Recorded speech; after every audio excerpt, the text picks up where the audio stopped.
الله تعالى في كلامه المجيد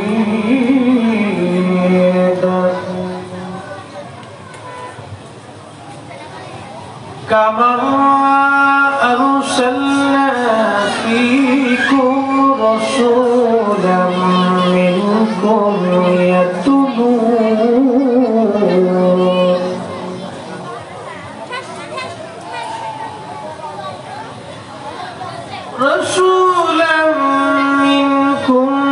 يتلو عليكم آياتنا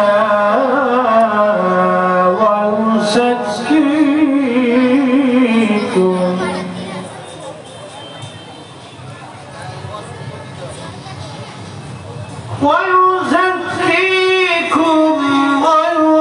ويعلمكم الكتاب والحكمة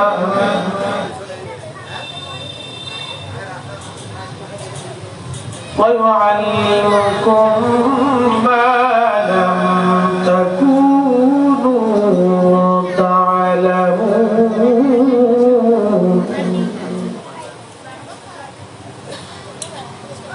وفي آيات أخرى في شأن حبيبه إن الله وملائكته يصلون على النبي يا أيها الذين آمنوا صلوا عليه وسلموا تسليما اللهم صل على سيدنا مولانا محمد سيدنا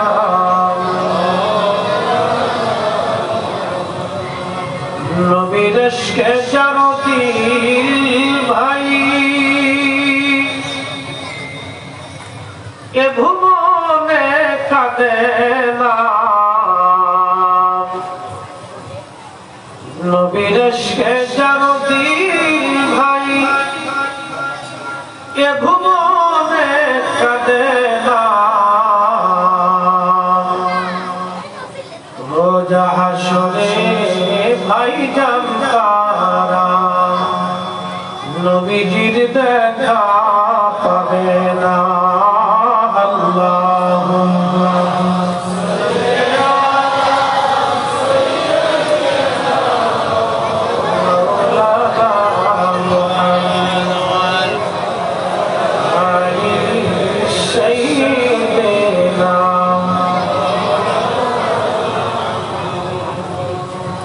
তুমি মোদের আশার আলো তুমি মোদের আশার আলো তাই তো তোমায়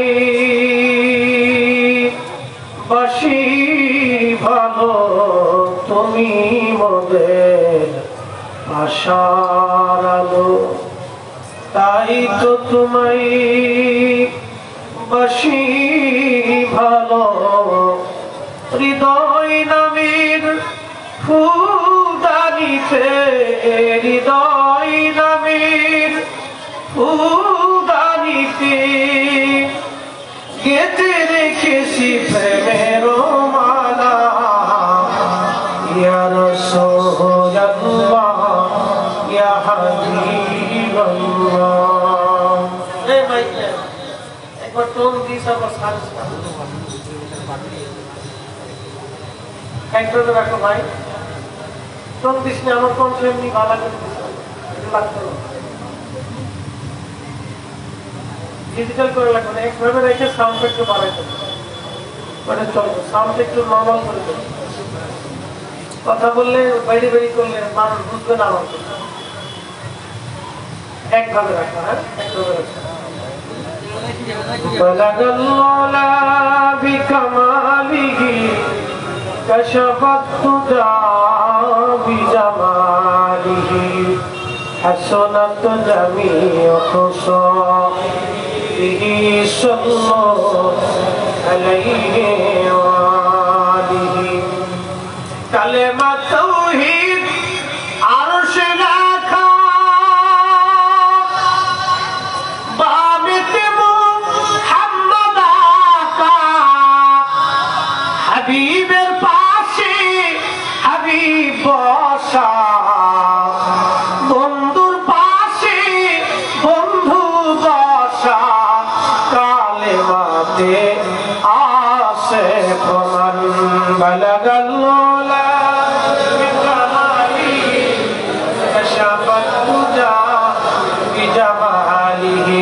حسنا جميع خصاله صلوا عليه وآله দক্ষিণ নানুপুর আদর্শ সমাজের ব্যবস্থাপনায় হাজী নেজামত আলী জামে মসজিদ প্রাঙ্গণে পবিত্র ঈদে মিলাদুন নবী সাল্লাল্লাহু আলাইহি ওয়াসাল্লাম উদযাপন উপলক্ষে আদিম সম্মানী মাহফিলের मोहतरम सभापति अल्हाज अल्लामा हुसैन अहमद फारूकी साहेब मद्दाजिल्लाहुल आली प्रतिष्ठाता नानपुर মহিলা আলিম মাদ্রাসা আজকে যিনি প্রধান অতিথির আসন অলঙ্কৃত করেছেন আপনাদেরই রত্ন মাজহারুল উলুম দাউসিয়া ফাজিল মাদ্রাসার সম্মানিত সাবেক অধ্যক্ষ উস্তাদুল সাতিজা আল্লামা মুসলিমউদ্দিন আল মাদানী আহমদ মাদানী সাহেব বিশেষ অতিথির আসন যিনি অলঙ্কৃত করেছেন বিশিষ্ট ইসলামী চিন্তাবিদ উস্তাদুল সাতিজা আলহাজ আল্লামা আব্দুল শুকুর আল আনসারী সাহেব আলী সম্মানিত সাবেক বদাত্ত মাজহারুল দাউসিয়া মাদ্রাসা বিশেষ বক্তা হযরত আল্লাহ মাওলানা আহমদ হোসেন ওরেজভী সাহেব আলী মোহতারাম খতিব হাজী নেজামত আলী মসজিদ সকল উলামায়ে আহলে সুন্নাহ এলাকার গণ্যমান্য ব্যক্তিবর্গ সম্মানিত পর্দানিশী আমার সম্মানিত মা ও বোনেরা কলিজার টুকরো যুবক ভাইরা সকলের প্রতি আন্তরিক অভিনন্দন মোবারকবাদ শুকরিয়া সে আল্লাহর দরবারে যিনি বাংলাদেশে এহেন পরিস্থিতিতে হাজার হাজার মসজিদ আছে হাজার হাজার গ্রাম আছে সব গ্রামের সব মসজিদে কিন্তু পবিত্র ঈদে মিলাদুন নবীর মাহফিল অনুষ্ঠিত হবে আল্লাহ দয়া করে আপনাকে এবং আমাকে আল্লাহর হাবিবের প্রেমের মজলিসে ভালোবাসার মজলিসে এই মাহফিলে মুবারকে আল্লাহ আশা সুযোগ করে দেওয়ার মতো তৌফিক দিলেন বৃষ্টি বাদলের দিনে আকাশকে বৃষ্টি মুক্ত রেখে আল্লাহ আমাদেরকে সুযোগ করে সেই জন্য মহান মুনিব মালিকুল মুলক আল্লাহ সুবহানাহু ওয়া তাআলার আলিশান দরবারে আমরা একসাথে শুকরিয়া করে বলি আলহামদুলিল্লাহ। এই উপস্থিতি আমি আগে বলেছি যে এই মাহফিল শুধু সারা বাংলাদেশের ৬৪,০০০ গ্রাম যেটা আছে এই যত গ্রাম আছে তত গ্রামে কিন্তু মাহফিল অনুষ্ঠিত হবে না। বাংলাদেশের একটা বিরাট অংশ এই মাহফিল অনুষ্ঠিত হবে মিলাদুন নবী সাল্লাল্লাহু আলাইহি ওয়াসাল্লাম।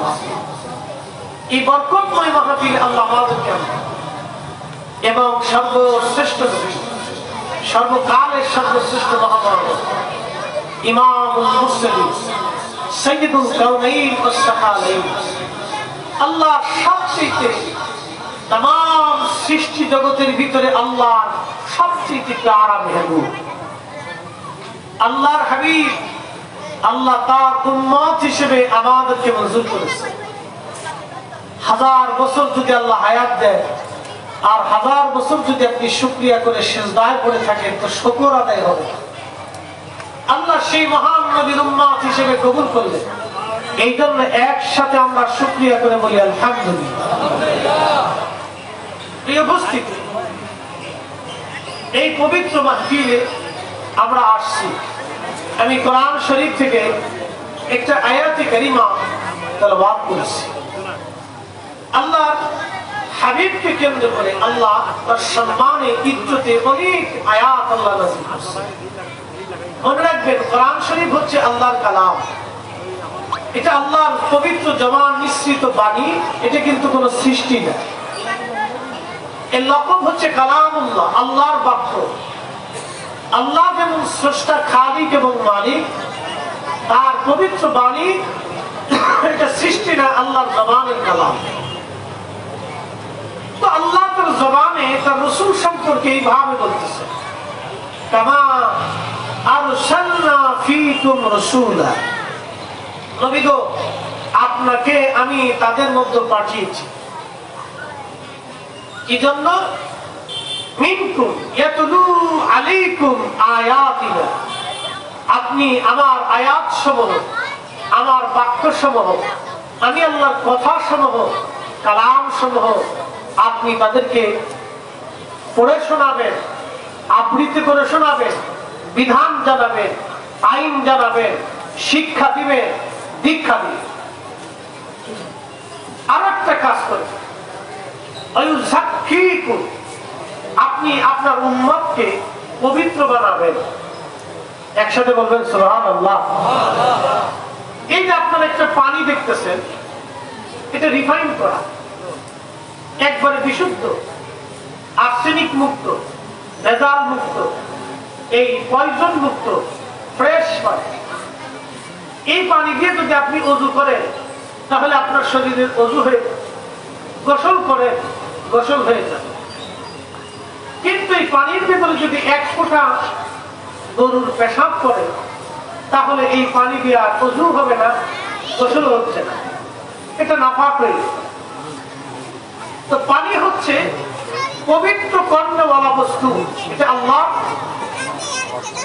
দেওয়া, আমাদের পক্ষ থেকে নিয়ামত।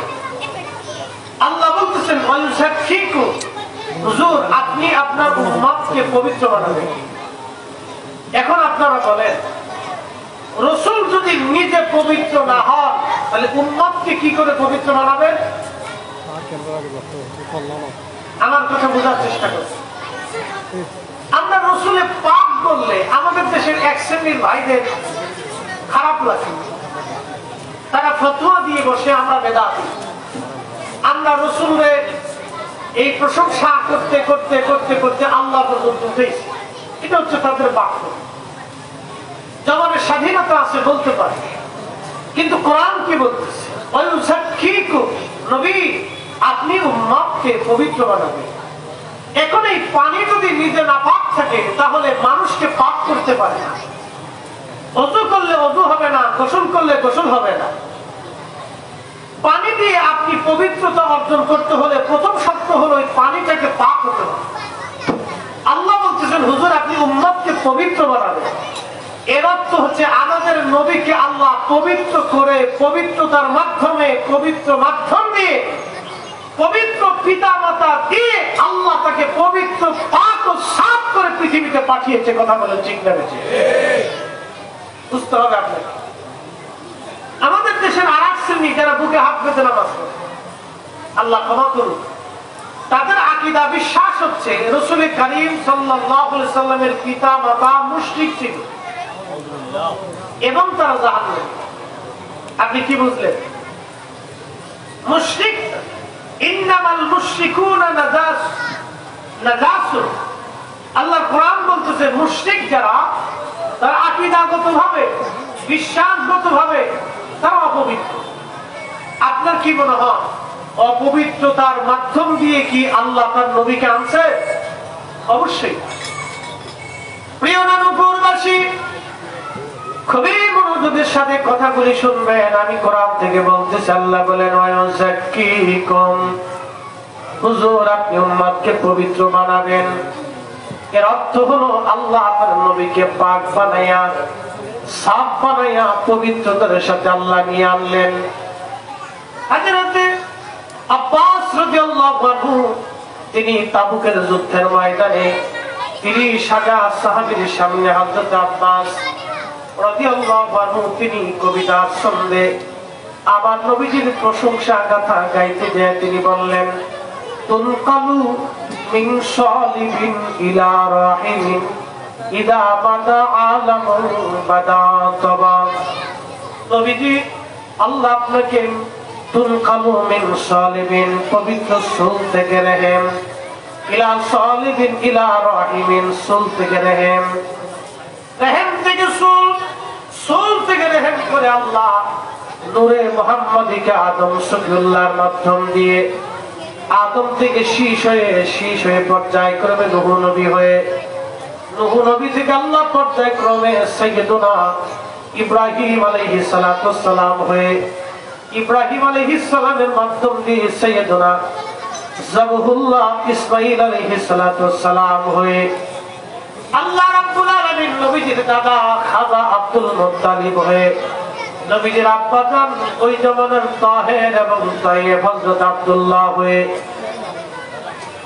তিনার মাধ্যম দিয়ে আল্লাহ তাআলা আম্মা সাইয়্যিদা আমিনা রাদিয়াল্লাহু আনহা তাহের এবং তাইয়্যিবা তিনি ওই জামানার জাহিলিয়াতের জামানাতে এত বড় পবিত্রা সতী সাধবী জীবনে কোনদিন কোন পাথরের সামনে সেজদায় পড়ে নাই, কোন মূর্তির সামনে তারা সেজদায় পড়ে নাই। হযরত আব্দুল মুত্তালিব কোন মূর্তির সামনে কোনদিন সেজদায় পড়েন নাই, হযরত আব্দুল্লাহ কোনদিন পড়েন নাই। তারা এক আল্লাহতে বিশ্বাসী ছিলেন। আল্লাহ নবী বলতেছেন, উম্মত আল্লাহ আমাকে এমন ভাবে আনলেন ওয়া তাকাল্লুবাকা ফিস সাজিদিন, সেজদাকারীদের মাধ্যমে আল্লাহ আমাকে দুনিয়াতে আনছেন। আমাদের পৃথিবীতে আসার পদ্ধতি হলো আল্লাহর কোরআন বলতেছে, সুম্মা জাআলা নাসলাহু মিন সুলালাতিন মিন মাইন মাহিন। আল্লাহর কোরআন বলতেছে আমি মানব জাতির বংশকে বিস্তার করেছি মিন সুলালাতিন মিন মাইন মাহিন, সেটা পুরুষের পৃষ্ঠদেশ থেকে ধাবমান পানি এবং মায়ের বক্ষদেশ থেকে ধাবমান পানি, দুইটা পানিকে নুতফা থেকে আল্লাহ রাব্বুল আলামিন মায়ের রহিমের ভিতরে একটা নিরাপদ আধারে, যেটাকে আমরা জরায়ু বলে থাকি বিজ্ঞানের ভাষায়, ওই নিরাপদ আধারে আল্লাহ রাব্বুল আলামিন রাখলেন। প্রথমে 40 দিন পর্যন্ত আল্লাহ পানিটাকে রিফাইন করলেন। 40 দিন রিফাইন করার পরে আল্লাহ তারপরে ওই পানিটাকে আল্লাহ রক্তপিণ্ড বানাইলেন। কোরআন বলতেছে খালাকাল ইনসানা মিন আলাক, আমি মানুষ বানাইছি রক্তপিণ্ড থেকে। এই রক্তপিণ্ড হওয়ার পরে 40 দিন পর্যন্ত আবার আল্লাহ রক্তপিণ্ডটাকে আমার আল্লাহ রিফাইন করলেন।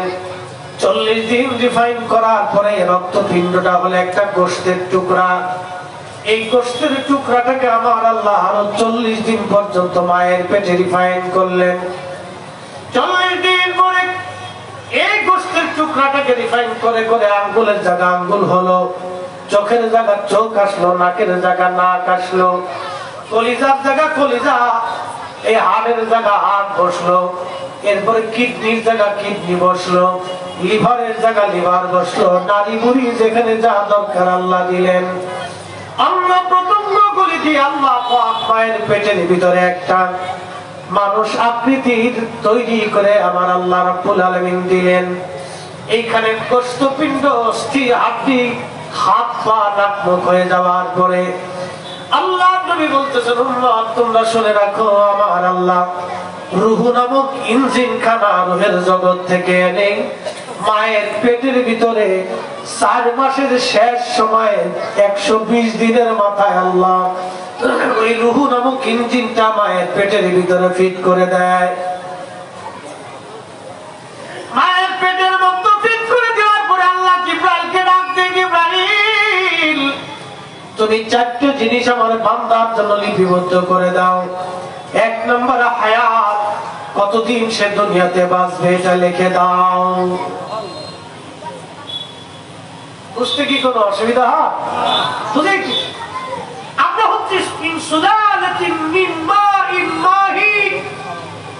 আমাদের পৃথিবীতে আগমনের ধারা হচ্ছে নুতফা দিয়ে, মিন সুলালাতিন মিন মাইন মাহিনের মাধ্যমে। আর আমার রাসূলের আগমনের সিস্টেম ছিল তাকাল্লুবাকা ফিস সাজিদিন, সিজদাকারীদের মাধ্যম দিয়ে। তুনকালু মিন সালিবিন ইলা রাহিমিন ইদা বাদা আলামুন তাওয়াকের মাধ্যমে। আমাদের সৃষ্টির ভিন্নতা একরকম, আমাদের নিয়ম একরকম, আমার রাসূলের আগমনের সিস্টেম ভিন্ন রকম। অতএব রাসূল এক জিনিস, কিন্তু মানুষ আল্লাহ তাকে অনেক বড় খুশুসিয়ত দিয়ে, অনেক বড় খাসাসিয়ত দিয়ে আল্লাহ তার রাসূলকে দুনিয়াতে আমাদের মধ্যে পাঠিয়েছিলেন মানুষ রূপে। এই জন্য আল্লাহ নবী ইব্রাহিম খলিলুল্লাহ দোয়াতে বললেন, আল্লাহ তুমি আমার নসলে, আমার বংশে, আমার রেহেমে, আমার সুলবে, আমার বংশধারাতে, আমার পরে ইসমাইলে, ইসমাইল পরে তারপরে তারপরে তারপরে তারপরে আমার বংশানুক্রম দিয়ে, আমার নসল দিয়ে আল্লাহ তুমি আখিরি নবী পাঠাও। ও দা ইব্রাহিম খলিলুল্লাহ, সহিহ হাদিসে নবী বলতেন, আমি ইব্রাহিমের দোয়ার ফসল। হযরত ইব্রাহিম নিজের বংশের মর্যাদাকে বাড়ানোর জন্য আখিরি নবী তার বংশে আসল দোয়া করতেন। আই মানব জাতির ভিতরে রাসূল আসার কারণে আমাদের দাম বাড়ছে, আর মানুষের কারণে নবীর দাম বাড়ে নাই, বরং নবীর কারণে মানুষের দাম বাড়ছে। কথা বলে ঠিক না বেটে? আমাদের কারণে রাসূলের দাম বাড়ে, নবীর কারণে আমাদের দাম বাড়ছে। প্রিয় উপস্থিতি, নাগপুরবাসী খুবই মনোযোগ দিবেন। আল্লাহ রাব্বুল আলামিন চারটা জিনিস বান্দার, আল্লাহ পাক জিবরাইলকে ডাক দেন, জিবরাইল চারটা জিনিস তুমি লিখে দাও।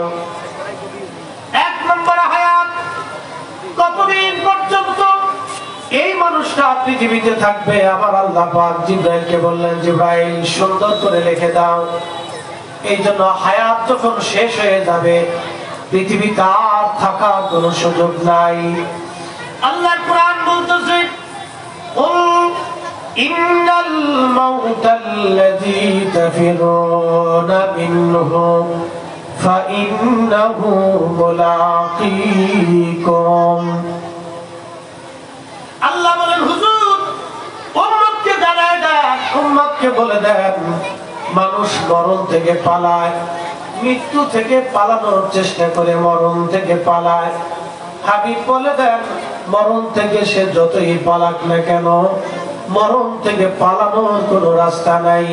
ফাইন্নাহু মুলাকীকুম, এই মালাকুল মউত তার সাথে মুলাকাত করবে। একদিন মাটির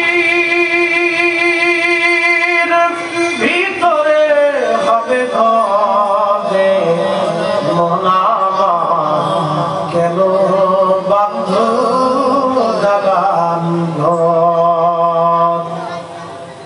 বন্ধুগণ, এরপর আল্লাহ বলতেছে, সুম্মা তুরাদ্দুনা ইলা আলিমিল গায়বি ওয়াশ শাহাদাত।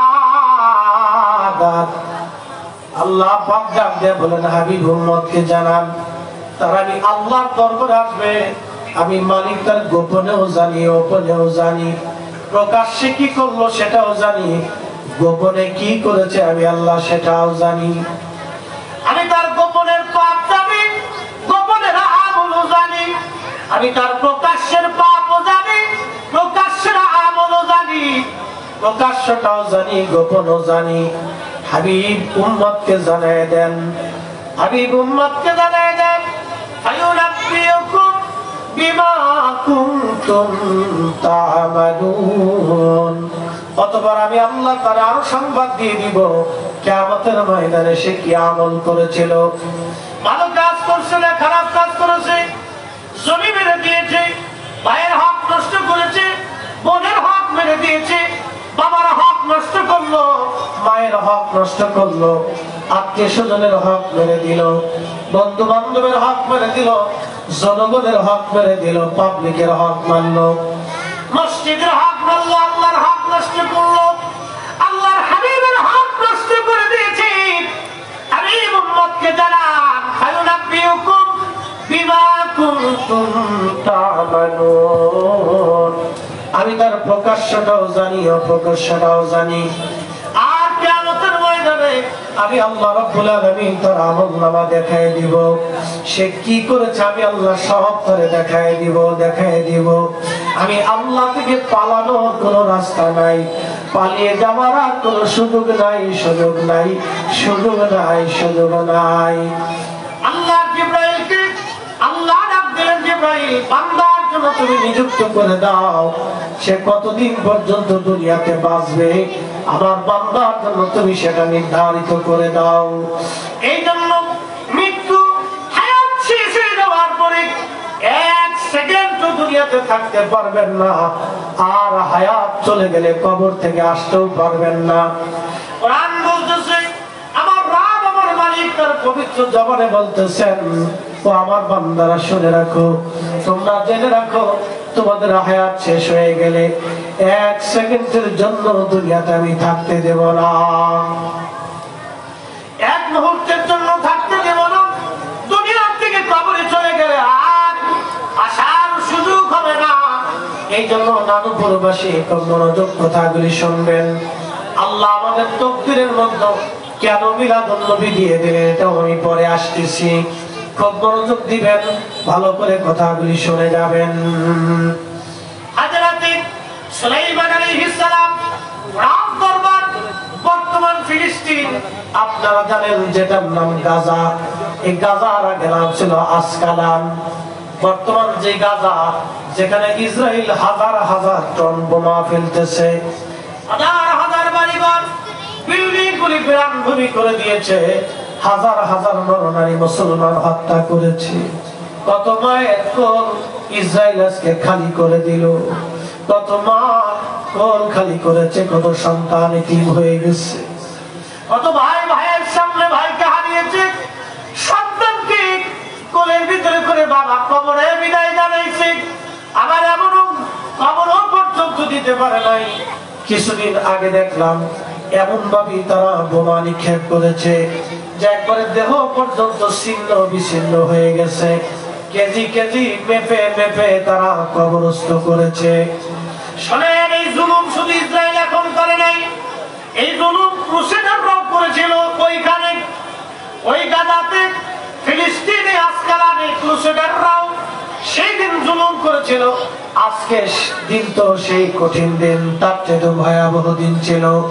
ক্রুসেডাররা ফিলিস্তিনে 1 লক্ষ মুসলমান হত্যা করেছিল, হাঁটু পর্যন্ত রক্তে রঞ্জিত হয়েছিল ফিলিস্তিনের বাইতুল আকসা। কিন্তু না, ফিলিস্তিন তারা দখল করে রাখতে পারে নাই। এই সুন্নি জামাতের রাহবার সুলতান গাজী সালামউদ্দিন আইয়ুবী রাহিমাহুল্লাহ, একসাথে বলবেন আল্লাহু আকবার। এই আজকে যারা মিলাদুন নবীর বিরোধিতা করেন তাদের ইতিহাস জানা উচিত। এই বাইতুল আকসাতে ক্রুসেডাররা, খ্রিস্টানেরা, ইহুদিরা, কাফেররা সম্মিলিত বাহিনী লক্ষ লক্ষ সৈন্য দিয়ে ফিলিস্তিন তারা দখল করে নিল।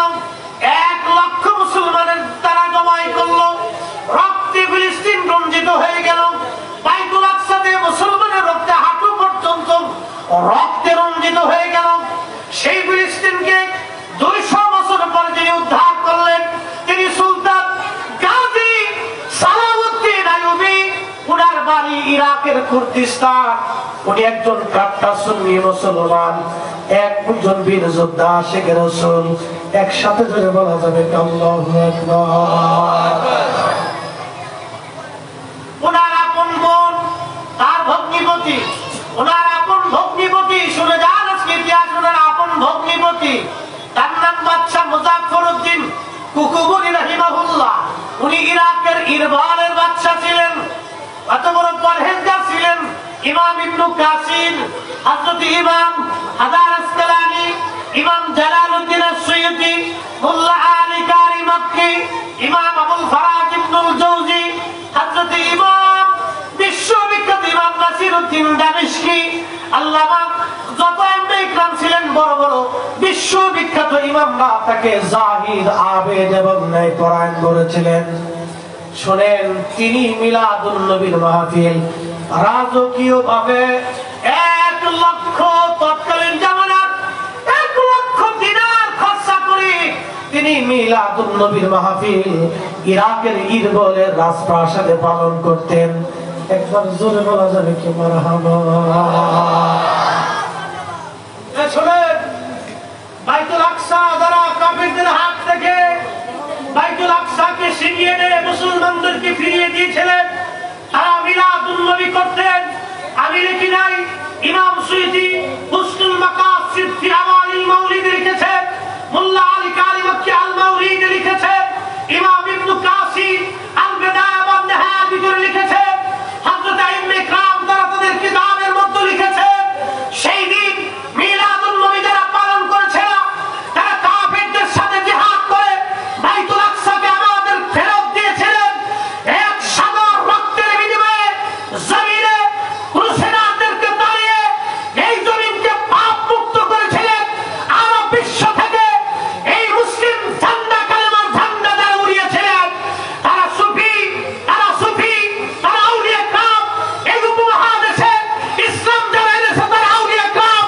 ওদের আউলিয়া کرامদের দেওয়া ইসলামের দেশেই চলবে। কথা বলে ঠিক না বেশি? কিন্তু বড় আফসোস হল সত্য, আমরা আজকে দুর্বলতার দিকে চলে যাচ্ছি। আপনি জানেন ইতিহাস কি চমৎকার।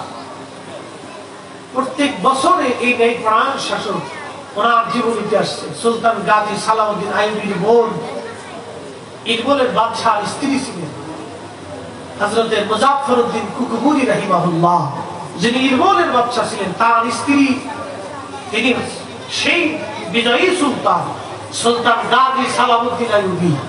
তার আপন বোন ছিল। টুপি সেলাই করে, টুপি বিক্রি করে ওনার সংসার চলে। কি পরিমাণে ন্যায়পরায়ণ শাসক ছিল যে টুপি বানাইতেন। একজন বাদশার স্ত্রী টুপি বানাইতেন। ওই টুপি বিক্রি করে যা আয় হইতো, ওই আয় দিয়ে বাজার সদাই করে খাইতেন। রাজকীয় কোষ থেকে 1 পয়সাও নিতেন না। তারা এত বড় জাহিদ ছিলেন, এত বড় আদিল ছিলেন, এত বড় আবিদ ছিলেন, এত বড় আশিক রাসূল ছিলেন। তারা লক্ষ টাকা খরচা করে সেই জমানাতে রাজকীয় ভাবে মিলাদের মাহফিল ইন্তজাম করতেন। একসাথে বলা যাবে আল্লাহু আকবার। এখন যারা বেদাতের দোহাই দিচ্ছে, এটা ওনাদের বক্তব্য। ওই সমস্ত বক্তব্য আমরা কর্ণপাত করতে পারবো? ওইগুলি আমাদের কর্ণপাতে আনার দরকারই নেই। কে কি বলবো এই ছাপা দেখার সময় আমাদের নাই। আমরা আমাদের কাজগুলি আগামীতে আগাই নিতে হবে। মিলাদুন নবী ছিল, মিলাদুন নবী আছে, মিলাদুন নবী থাকবে। কথা বলে ঠিক না বেঠিক? এই উপস্থিতি খুব মনোযোগ। হাজিরিন, সেই বিরাট বড় ফিলিস্তিনের ওই যে আজকাল দেখতেছেন সমুদ্রের পাড় দিয়ে বাইতুল আকসা হয়ে বিরাট বড় প্রাসাদ ছিল সুলাইমান আলাইহিস সালাতু ওয়াস সালামের। ওই প্রাসাদের মধ্যে সুলাইমান আলাইহিস সালাতু ওয়াস সালাম বসে আছেন। এমন সময় তার রাজ দরবারে উনি সিংহাসনে বসা, মন্ত্রী পরিষদরা বসা, ওর ভিতরে একজন যুবক বসে আছে, সুদর্শন যুবক, দেখতে চমৎকার। এমন সময় আজরাইল আলাইহিস সালাতু ওয়াস সালাম সুলাইমান আলাইহিস সালামের রাজ দরবারে আসছে। আজরাইল আলাইহিস সালাম আসার পরে ওই যুবকের দিকে তীক্ষ্ণ নজর দিয়ে তিনি তাকিয়ে আছেন। তখন আজরাইল আলাইহিস সালাতু ওয়াস সালাম তীক্ষ্ণ নজর দিয়ে তাকিয়ে থাকার পরে কিছু সময় পরে তিনি চলে গেলেন। চলে যাওয়ার পরে যুবক ডাক দিয়ে বলতেছে, হুজুর, জামানার পয়গম্বর আল্লাহর নবী সুলাইমান আলাইহিস সালাম, আল্লাহ তো আপনাকে বাতাসের উপরে কর্তৃত্ব দিয়েছে, বাতাসের উপরে আল্লাহ আপনাকে প্রাধান্য দিয়েছে। আপনি যাহা হুকুম দেন বাতাস তাহাই শোনে। আপনার বিরাট বড় তত্ত্বজ্ঞানী হযরত সুলাইমানের বিরাট তত্ত্ব নিয়ে বাতাস পৃথিবীর যে কোনো স্থানে তাকে নামাই দিতেন, নিয়ে যাইতেন। হুজুর আপনি আমাকে এই মুহূর্তে হিন্দুস্তানে পাঠিয়ে দেন। তখন এই ভারত ছিল, আপনি আমাকে হিন্দুস্তানে পাঠান, ভারতের মধ্যে আপনি আমাকে পাঠিয়ে দেন। সুলাইমান আলাইহিস সালাম বাতাসকে হুকুম দিলেন, বাতাস তুমি দ্রুত গতিতে এই ছেলেটাকে হিন্দুস্তানে তার পছন্দের জায়গায় তুমি তাকে নামায় দিয়ে আসো। তেলের গাড়ি তেলে চলি,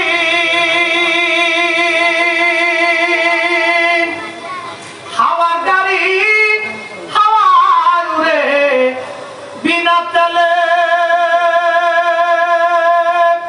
চালায় গাড়ি নবী সুলাইমান। আমরা সেই মুসলমান, আমরা সেই মুসলমান।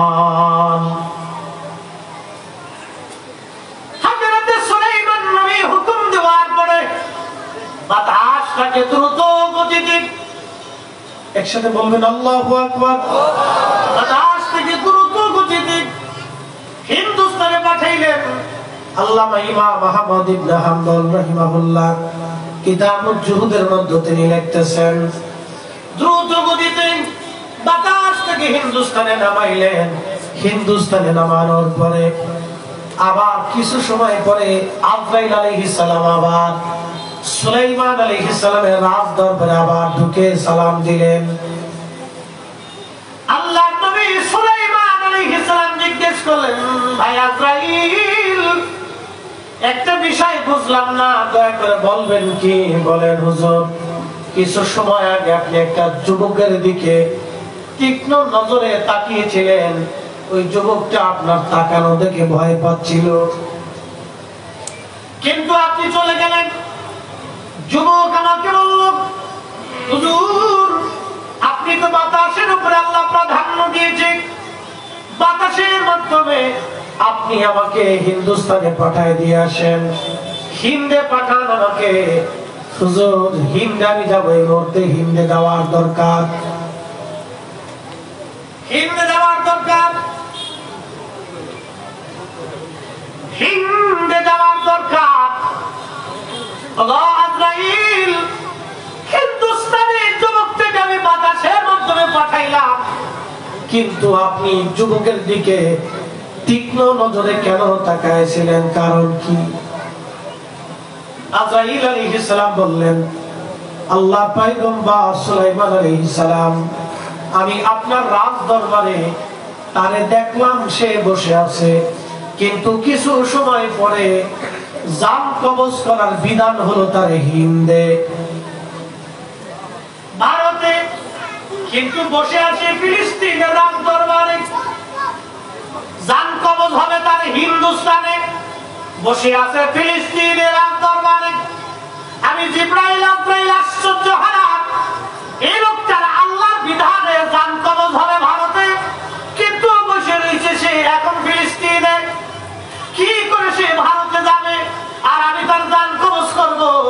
আল্লাহর বিধান তো পরিবর্তন হবে না, আল্লাহর আইন তো পরিবর্তন হবে না। আল্লাহ যাহা লিখেছেন, যাহা বলেছেন, এটাই তো ঠিক হবে। আল্লাহর কুদরতের প্রতি আমি আজরাইলের আশ্চর্য লাগতেছিল, এই জন্য এই যুবকের দিকে আমি তীক্ষ্ণ নজরে তাকাইছিলাম। আল্লাহ কোরআন বলতেছে, ওয়ালাই ইউআখিরাল্লাহু নাফসান ইযা জাআ আজালুহা। বান্দারে, তোমার হায়াত যখন শেষ হবে, দুনিয়াতে আর থাকার সুযোগ নাই, আর তুমি দুনিয়া থেকে কবরে চলে যাবার পরে পৃথিবীতে আসার আর সুযোগ নাই। আল্লাহু আকবার, আল্লাহু আকবার। ও মুসলমান নগরবাসী, নবীর আশিক, নবীর গোলামের দলেরা, খুব মনোযোগ দিয়ে কথাগুলি শুনে যাবেন। জিবরাইল বলতেছে, হুজুর আপনি তারে বাতাসের মাধ্যমে হিন্দুস্তানে পাঠাইলেন, আমি তার হিন্দুস্তানে জান কবজ করলাম। জান কবজ করে এই মুহূর্তে আল্লাহর দরবারে তারে পাঠাই দিয়া আমি আপনার দরবারে আবার আসলাম আপনার সাথে দেখা করার জন্য। হুজুর হিন্দুস্তানে আমি জান কবজ করাইছি, আমি তখনও জানতাম না আল্লাহ আপনাকে দিয়ে তারা হিন্দুস্তানে পাঠাবে। আর হিন্দুস্তানে নামার সঙ্গে সঙ্গে আমি চারজান কবজ করেছি, একটা মুহূর্ত আমি তাকে সময় দেই নাই। একবার জোরে বলা যাবে আল্লাহু আকবার। একদিন মাটির ভিতরে হবে ঘরে মন আমার কেন বান্ধ দালান ঘর, মন আমার কেন বান্ধ দালান ঘর।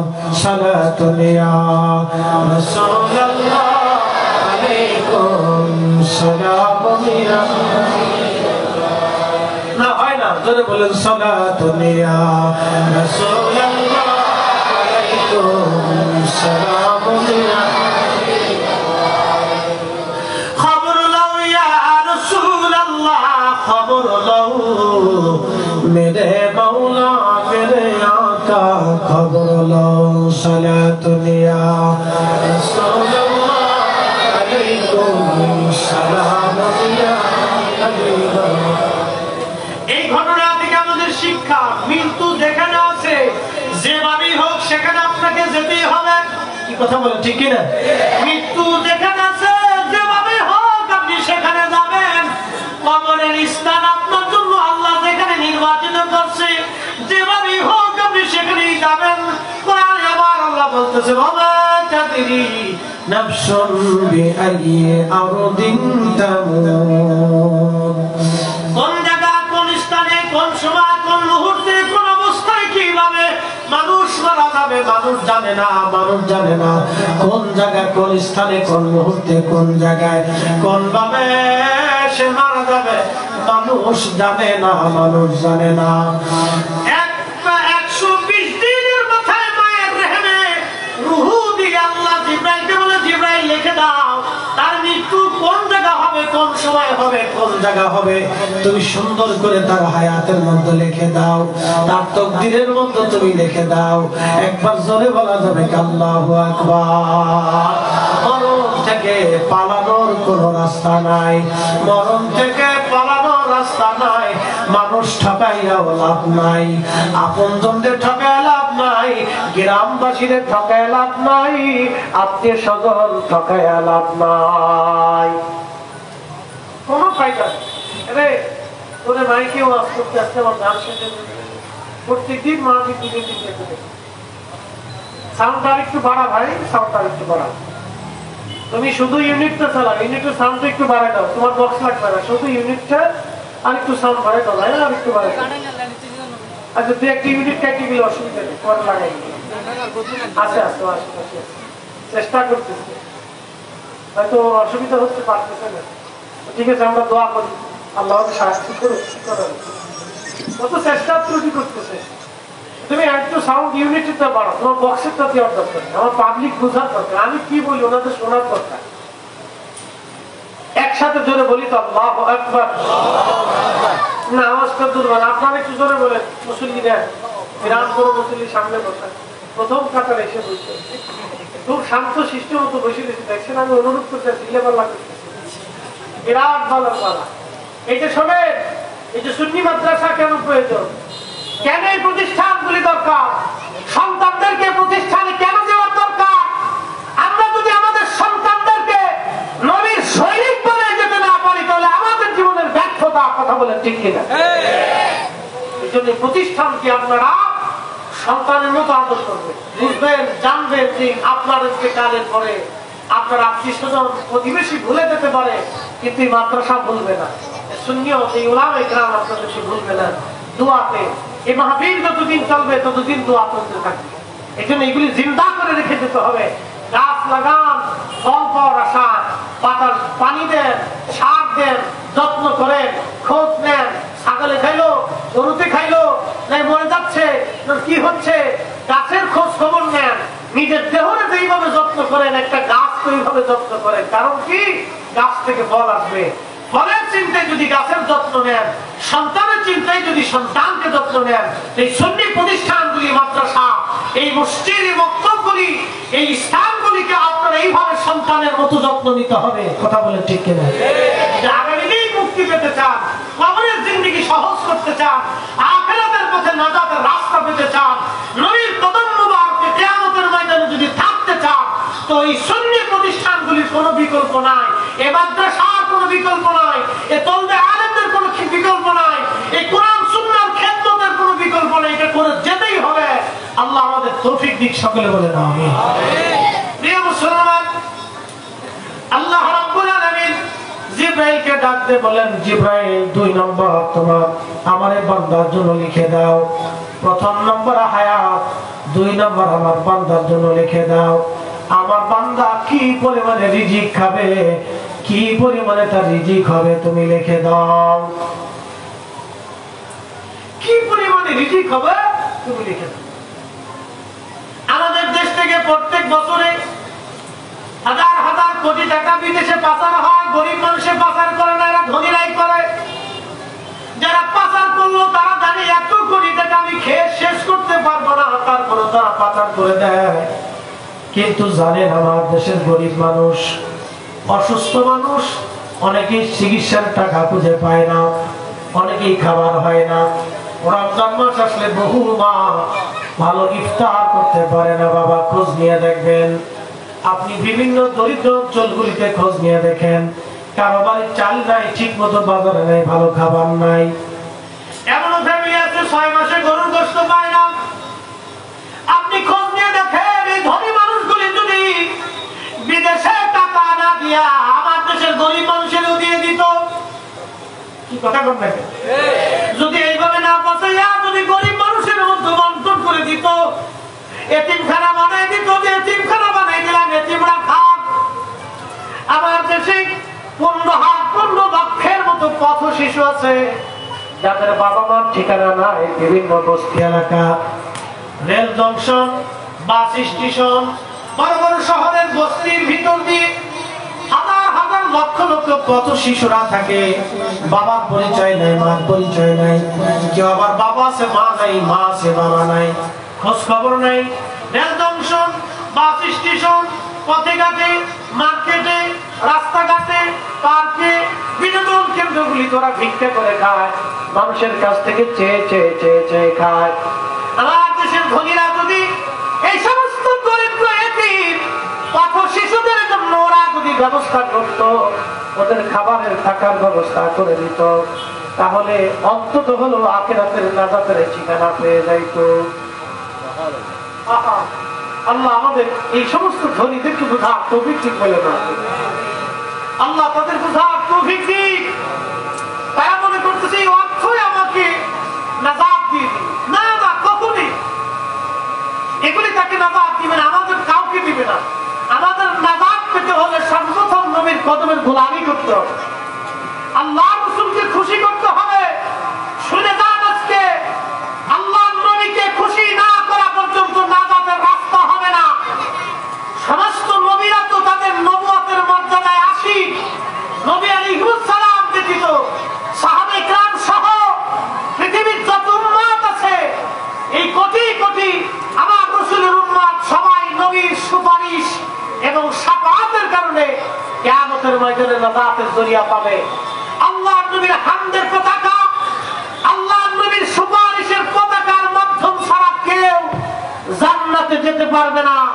নবী বললেন, উম্মত তোমরা শোনো, সহিহ বুখারী, সহিহ মুসলিম, সুনান তিরমিজি, আবু দাউদ, সিহাহ সিত্তা, আরো যত হাদিসের কিতাব আছে, কিতাবুশ শাফাআহ, বাবুশ শাফাআর ভিতরে এই মর্মে মাশহুর মুতাওয়াতির পর্যায়ের বিশুদ্ধ হাদিস আসছে। আল্লাহর নবী বলেন, উম্মত আমি সর্বপ্রথম সুপারিশের পতাকা নিয়ে আমার 70,000 উম্মতকে বাছাই করে আমি সর্বপ্রথম আমার এই উম্মতদেরকে নিয়ে এই দলবদ্ধভাবে মিছিল দিয়ে ফুলসিরাত পার হয়ে আমি নবী সবার আগে আমার উম্মত নিয়ে জান্নাতে চলে যাব। একসাথে জোরে বলা যাবে আল্লাহু আকবার। না না, হয় না, আরো জোরে। নবী সারা জান্নাতে যাওয়ার কোন সিস্টেম আছে? কথা বলেন, আছে?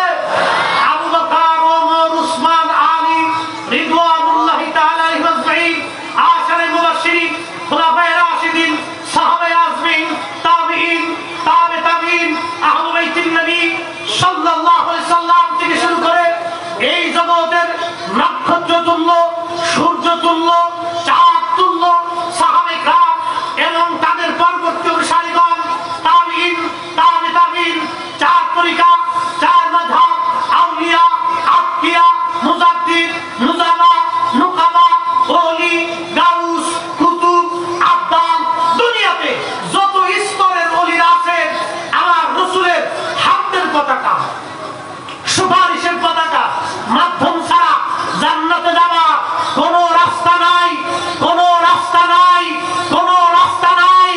আমার রাসূলের পতাকা নিজ দিয়ে তাকে জান্নাতে যেতে হবে। অতএব আমরা সুন্নিরা নবী নবী করি, আমরা জানি নবী খুশি হলে আল্লাহ খুশি হবে, নবীর গোলামি হলে আল্লাহ গোলামি হবে। কথা বলে ঠিক কিনা?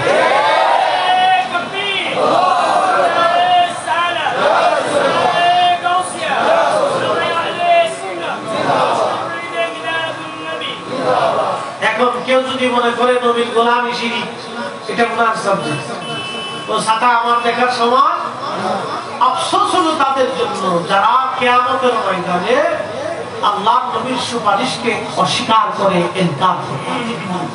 এদের জন্য ভয়াবহ আফসোস। প্রিয় উপস্থিতি, খুবই মনোযোগের সাথে শুনবেন। আজকে আবু বারদা আসলামী রাদিয়াল্লাহু আনহু একটা ঘটনা বললাম। আবু বারদা আসলামী রাদিয়াল্লাহু আনহু আল্লাহর নবীর দরবারে দীর্ঘদিন তিনি কাটিয়েছেন। আবু বারদা আসলামী ওনাকে ডেকে নিলেন। উবাইদুল্লাহ ইবনে জিয়াদ, আপনারা নাম শুনেছেন উবাইদুল্লাহ ইবনে জিয়াদ, যিনি হুসাইন রাদিয়াল্লাহু আনহুর দেহ মুবারক থেকে মাথা আলাদা করেছে। তার সৈন্যরা তাকে শহীদ করে দিয়েছে। এই উবাইদুল্লাহ ছিল কুফার গভর্নর। আবু বারদা আসলামী রাদিয়াল্লাহু আনহুকে ডেকে নিলেন। ডেকে যখন নিচে নবী সাহাবীর কাছে গেলেন, লক্ষ্য করুন আল্লাহ রাসূলের সাহাবী গেলেন। আবু বারদা আসলামীকে দেখে উবাইদুল্লাহ ইবনে জিয়াদ বলতেছে, দেখো মুহাম্মাদি আসতেছে, মুহাম্মাদি। মুহাম্মাদি বলছেন, সাহাবীকে এনকার করে বলতেছে মুহাম্মাদি আসতেছে, মুহাম্মাদের অনুসারী আসতেছে। লা হাওলা ওয়ালা কুওয়াতা ইল্লা বিল্লাহ, এনকার করতেছে, এনকার। ঠিক তখনই আবু বারদা আসলামী রাদিয়াল্লাহু আনহু রাগান্বিত হয়ে গেলেন। তিনি রাগান্বিত হয়ে বললেন, আমাকে এটাও দেখতে হচ্ছে, আমাকে আশ্চর্য বোধ হচ্ছে, রাসূলের সাহাবীকে এনকার করা হয়, নবীর সাহাবীকে ভর্ৎসনা করা হয়, আমি নবীর সাহাবী হওয়া সত্ত্বেও আজ এই দৃশ্য দেখে যেতে হচ্ছে, বড়ই আফসোস। তখন উবাইদুল্লাহ ইবনে জিয়াদ ডাক দিয়ে বলতেছে, আবু বারদা আসলামী, আমাকে কি বলবেন কিয়ামতের ময়দানে হাউজে কাউসারের পানি কারা পাবে না? কত বড় শয়তান চিন্তা করছে। সে বলতেছে, আবু বারদা আসলামী, আমারে বলবেন কিয়ামতের ময়দানে কারা হাউজে কাউসারের পানি পাবে না? আবু বারদা আসলামী রাদিয়াল্লাহু আনহু সেই দিন রাগান্বিত হয়ে বললেন, এ মারজানার ছেলে, এ মারজানার বেটা, তুমি হাউজে কাউসারকে অস্বীকার করে হাউজে কাউসারের পানি চাইতে চাও? তুমি ইমাম হুসাইনকে হত্যা করে, সাহাবীদেরকে গালি দিয়ে, রাসূলের সাহাবীকে ইনকার করে, আমি রাসূলুল্লাহ সাহাবীকে অসম্মান করে, নবীর আওলাদের করে ছুরি চালাইয়া তো তুমি নিজেই হাউজে কাউসার অস্বীকার করছো। আর তুমি হাউজে কাউসারের পানিকে আমাদের ময়দানে পাইতে চাও? যারা দুনিয়া থেকে হাউজে কাউসারকে অস্বীকার করবে তারা হাউজে কাউসার থেকে বঞ্চিত হবে। যারা নবীর শানকে অস্বীকার করবে কিয়ামতে তারা রাসূলের দিদার থেকে বঞ্চিত হবে। যারা নবীর শাফায়াতকে অস্বীকার করবে কিয়ামতের ময়দানে তারা রাসূলের শাফায়াত থেকে বঞ্চিত হবে। কথা বলে ঠিক না বেঠিক? আর নবীর সুপারিশ ছাড়া জান্নাতে যাওয়ার কোনো লক্ষ্য মজুর ইবাদত হলো কাজ হবে না। উপরের মুসলমান খুব মনোযোগ দিবেন। আল্লাহ রাব্বুল আলামিন জিবরাইলকে বললেন, জিবরাইল 2 নম্বর লিখে দাও, আমার বান্দা কি পরিমাণে রিজিক খাবে তুমি লিখে দাও। আল্লাহ রাব্বুল আলামিন আর জিবরাইল ওই সময় বান্দার জন্য রিজিক লিপিবদ্ধ করে দেয়, সে কি পরিমাণে খাবে আল্লাহ লিখে দিলেন। কোরআন বলতেছে, ওয়াতারযুকু মান তাশাউ বিগাইরি হিসাব সালাতুন ইয়া রাসূলুল্লাহ আলাইকুম হায়না ধরে বলেন সালাতুন ইয়া রাসূলুল্লাহ আলাইকুম সালামুন ইয়া खबर लो या रसूल अल्लाह खबर लो मेरे मौला मेरे आका खबर लो सलातुन या रसूल अल्लाह अलैकुम सलामुन या हबीब अल्लाह ए मुसलमान रिजिक की পরিমাণে হবে আল্লাহ ছাড়া কেউ জানে না আপনি কি খাবেন সকালে বিকেলে দুপুরে আল্লাহ ছাড়া কেউ খাবে জানে না একটু মনোযোগ দিবেন যারা অবৈধ পন্থায় রুটি রুজি উপার্জন করে যারা অবৈধভাবে রিজিক অন্বেষণ করে তারা যা খায় আমরাও তাই খাই আমরা যা খাই তারাও তাই খায় আমার দিকে তাকান আলু যেটা মাটির নিচে হয় এই আলু আমরা যারা গরিব মানুষের যে আলু খায় এই বাংলাদেশে যারা বসুন্ধরায় থাকে কোটি কোটি টাকার মালিক তার আলু কি আলাদা না একই আলু সবজি কি আলাদা না একই সবজি গরুর গোশত কি আলাদা নাকি একই গোশত ছাগল মুরগা পোল্ট্রি উনারটাও যেটা আমারটাও সেটা হয়তো উনি একটু বেশি খায় ভালো করে মশলাপাতি দিয়ে রান্না করে বিভিন্ন ভেরাইটি দিয়ে রং বেরং করে একটু শাক বেশাদ বানায় বেশি করে খায়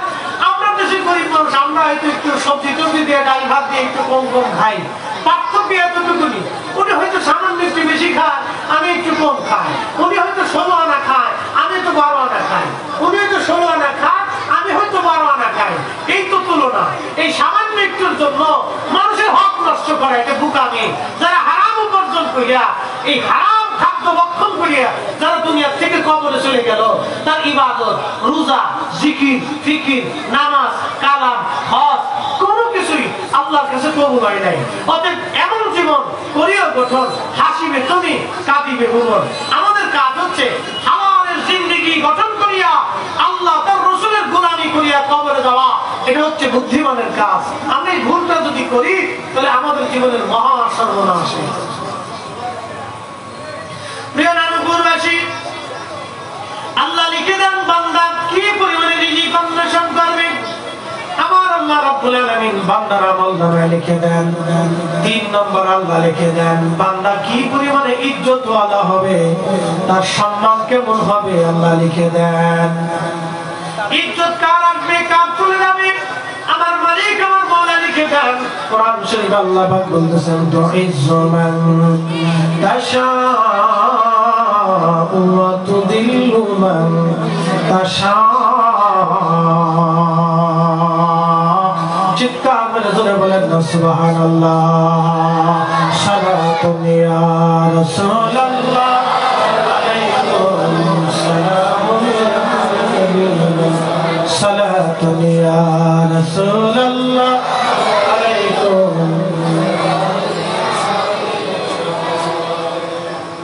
ত্রিভুবনের প্রিয় মুহাম্মদ ত্রিভুবনের প্রিয় মুহাম্মদ এলো রে দুনিয়ায়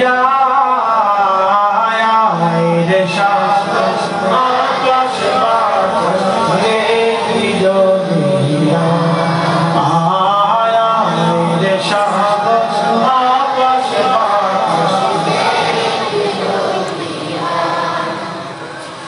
ধুলির ধরা বেহেশত ঠিক কি না ধুলির ধরা বেহেশত আজ জয় করিল দিনুরে নাচ আজকে খুশির ঝড় নেমেছে ধূসর সাহারা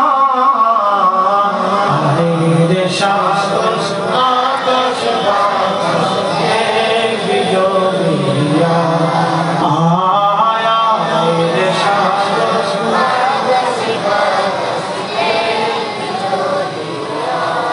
ত্রিভুবনের প্রিয় মুহাম্মদ ত্রিভুবনের প্রিয় মুহাম্মদ এলো রে দুনিয়ায়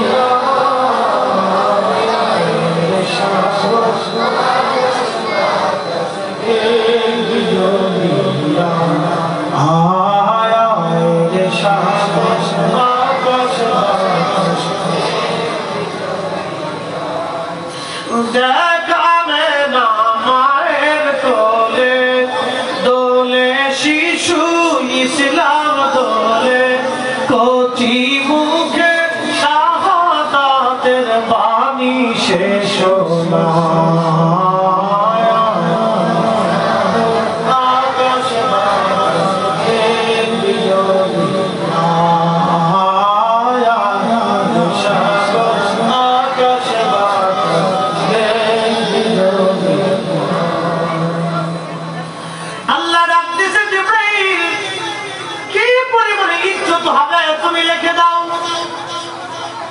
আল্লাহ বলতেছেন আমি যাকে খুশি ইজ্জতওয়ালা বানাই, যার কাছ থেকে খুশি আমি আল্লাহ ইজ্জত ছিনাই নিই।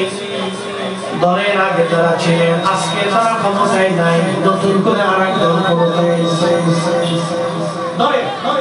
আগে যারা ছিল আজকে নাই, নতুন করে আরেক দল আসবে, আগামী তো আরেক দল আসবে।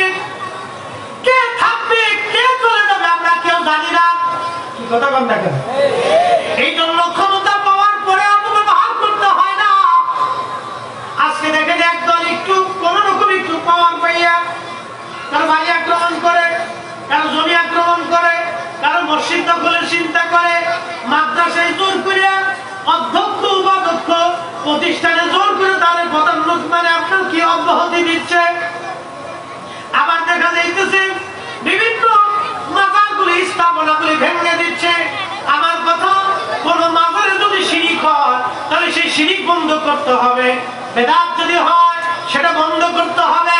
মাথায় উকুন লাগলে মাথা কাটতে হয় না, উকুন পরিষ্কার করতে হয়। গায়ে যদি ময়লা লাগে তাহলে চামড়া কেটে ফেলে দিতে হয় না, চামড়া ওই জায়গাটা ধৌত করে পরিষ্কার করে দিতে হয়। কাপড়ে ময়লা লাগলে কাপড় কেটে ফেলতে হয় না, ওই জায়গাটাকে ধৌত করে পরিষ্কার করে ফেলতে হয়। কোথাও যদি অনৈতিক কাজ হয় তাহলে সেটাকে ভেঙে ফেলে দিতে হয় না, সেখান থেকে অনৈতিক কাজ সরাই ফেলতে হয়। আমার দেশের আমলা পুলিশ বিভিন্ন জায়গায় বিভিন্ন সরকারি অধিদপ্তর হসপিটাল বেসরকারি সরকারি অনেক জায়গায় ঘুষ হয়, কি হয় না?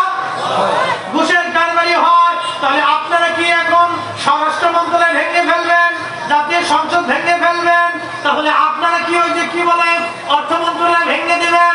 আপনারা কি তাহলে এই যে ঢাকা শহরে ঢাকা মেডিকেল কলেজে অনেক সময় দুর্নীতি হয়, অনেক সময় ঘুষের কারবারি হয়, ওষুধ 2 নম্বরই হয়, বিভিন্ন হসপিটালে ঝামেলা পাকে, তারপরে উনি কি হসপিটাল ভেঙে ফেলে দিবেন, ডাক্তার মেরে ফেলবেন?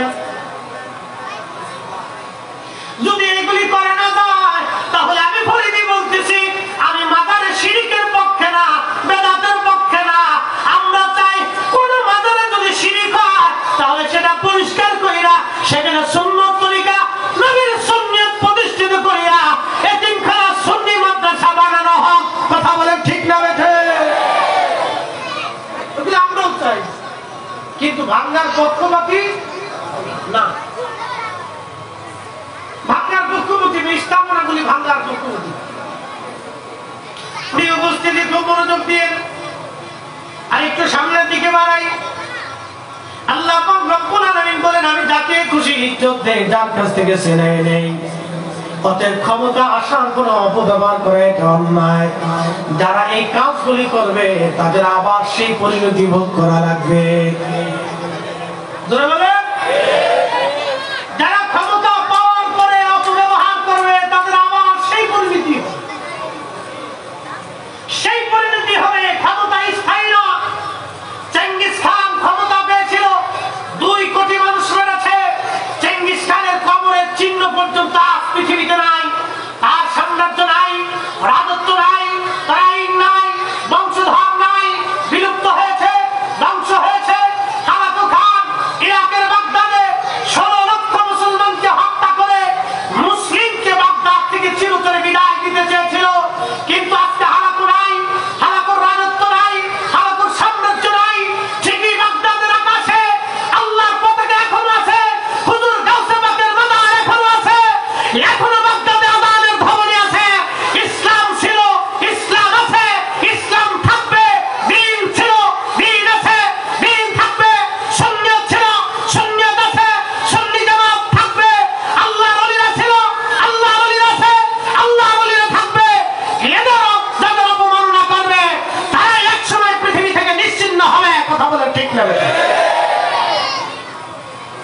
ইতিহাস কথা বলে। অতএব কিছু পার পরে মনে করছে আমি বিরাট ক্ষমতার অধিকারী হয়ে গেছি, অন্যায় মেয়েরা বুঝতেছেন। এই জন্য আল্লাহ প্রাণ বলতেছে তুইজ্জু মান তাশাউ ওয়া তুযিল্লু মান তাশাউ তারজিউল মুলকা মিম্মান তাশাউ। আল্লাহ রাব্বুল আলামিন বলতেছেন আমি যাকে খুশি রাজত্ব দেই, যার কাছ থেকে খুশি ছিনাই নিই। ওটা আমার হাতে, ওটা পৃথিবীর কারো হাতে দেয় নাই আল্লাহ। আমি যাকে যখন খুশি যত সময় খুশি রাজত্ব দেই, ইচ্ছা করলে ছিনাই নেই আর একজনকে বসাই, ওর থেকে আবার ছিনাই নেই আর একজনকে বসাই। পৃথিবীতে কোনো রাজা স্থায়ী হয় নাই, কোনো রাজত্ব স্থায়ী হয় নাই, কোন ব্যক্তি স্থায়ী হয় নাই, কোন প্রধানমন্ত্রী স্থায়ী হয় নাই, কোন প্রেসিডেন্ট স্থায়ী হয় নাই, কোন দল চিরদিন থেকে থাকে নাই, কোন সাম্রাজ্য চিরদিন স্থায়ী হয় নাই। এগুলি সব চলে গেছে চলে গেছে। কিন্তু একটা কথা মনে রাখবেন, আমার রাসূলের সেই প্রেম, আমার নবীর সুন্নাত এখনো আছে, সেই পতাকা এখনো আছে। খাজা মাইনুদ্দিন চিশতির তরিকা এখনো আছে, বাহাউদ্দিন নাসরুল বুখারীর তরিকা আছে, কাদরি আছে, চিশতি আছে, নাকশবন্দি আছে, মুজাদ্দিদি আছে, হানাফি আছে, শাফি আছে, হাম্বলি আছে, ওলিদের তরিকা আছে। এরা মুকুটহীন সম্রাট, এরা মুকুটহীন সম্রাট। কথা বলে ঠিক না বেঠে? মুকুট লাগে না, এটা রাজত্ব লাগে না, এটা আল্লাহ প্রদত্ত আধ্যাত্মিক রাজত্ব চলতে থাকে। কেউ যদি মনে করে যে ধাক্কা দিয়ে বঙ্গোপসাগরে ফেলে দেবে, এটা ভুল। কেউ যদি মনে করে যে আহলে সুন্নাত ওয়াল জামাতে ধাক্কা দিয়ে বঙ্গোপসাগরের পদ্মা নদীর মধ্যে ফেলে দেব, সাদা স্বপ্নই দেখতে থাকবে, ঘুম থেকে উঠে দেখবে যে বিছনায় পেশাব করে দিচ্ছে। ঠিক কথা কম না কেন? ঘুম থেকে উঠে দেখবে বিছনায় পেশাব করে দিচ্ছে, নাই কিছু, তো খালি স্বপ্নই দেখতে থাকবে। প্রিয় উপস্থিতি, চতুর্থ নাম্বার আল্লাহর কোরআন শরীফ। আমার আল্লাহ রাসূল বলতেছেন জিবরাইলকে আল্লাহ রাব্বুল আলামিন শিখায় দিলেন, জিবরাইল চতুর্থ নাম্বার তুমি বান্দার আমলনামার মধ্যে লিখে দাও, তাকদীরের মধ্যে লিখে দাও, বান্দা জান্নাতি নাকি জাহান্নামী তুমি লিখে দাও। জান্নাতি নাকি জাহান্নামী লিখে দাও। আমার দিকে তাকাও, বান্দা কি জান্নাতি নাকি জাহান্নামী লিখে দাও। আল্লাহ রাসূল আরো বললেন এমন ব্যক্তি আছে সুন্দর আমল করলো কিন্তু শেষ জীবনে নাফরমান হয়ে গেছে। কয়েকদিন আগে দেখলাম এক মুফতি মাদ্রাসা থেকে মুফতি পাস করার পরে নাস্তিক হয়ে গেছে, আবার নাস্তিক তওবা করে আইসা ভালো হয়ে গেছে। একসাথে বলবেন আল্লাহু আকবার। কেউ বিরাট বড় আশিক রাসূল ছিল, শেষ সময় বেঈমান হয়ে কবরে চলে গেছে। আবার অনেক বাতিল দেখা যায় আশিক রাসূল হয়ে কবরে চলে গেছে। তাকদীরের মধ্যে লিখে দাও, সে কি পাবে। এই জন্য আমাদের উচিত আল্লাহর দরবারে কান্নাকাটি করা, আল্লাহ রব্বানা লা তুযিগ কুলুবানা বা'দা ইয হাদাইতানা ওয়া হাব লানা মিন লাদুনকা রাহমাতান ইন্নাকা আনতাল ওয়াহ্হাব। রব্বানা হে রব, হেদায়েতের রাস্তা দেখাইয়া আমাদেরকে গোমরাহ বানায় দিও না। আল্লাহ সুন্নি বানাইছো, আমাদেরকে নাফরমান বানায়ও না। নবীর গোলাম বানাইছো, শয়তানের গোলাম আল্লাহ বানায়ও না। নবীর প্রেমের রাস্তা দেখাইয়া শয়তানের পথে আমাদেরকে নিও না। আমাদের হৃদয়কে হেদায়েতের রাস্তা দিয়া সোজা রাস্তা দেখাই, আবার বাঁকা রাস্তা নিও না। এই জন্য এই দোয়াটা বেশি বেশি করবেন। সুফিরা এই দোয়া করতো, রব্বানা রব্বানা লা তুযিগ কুলুবানা কুলুবানা, আমাদের আত্মাকে আমাদের কালকে তুমি আল্লাহ হেদায়েত দেওয়ার পরে আমাদেরকে বক্রতার দিকে নিও না। কুলুবানা বা'দা ইয হাদাইতানা ওয়া হাব লানা মিন লাদুনকা রাহমাতান ইন্নাকা আনতাল ওয়াহ্হাব। এই ধরনের আমল নিয়ে গৌরব করতে হয় না, আমল নিয়ে গৌরব করতে হয় না। নিজে নামাজি হলে বেনামাজিরে নিকৃষ্ট মনে করতে হয় না। কথা বুঝছেন? আপনি নামাজ পড়ে বেনামাজিরে খারাপ ভাববেন না, ওরে আল্লাহর দিকে ডাকবেন। কেমনে?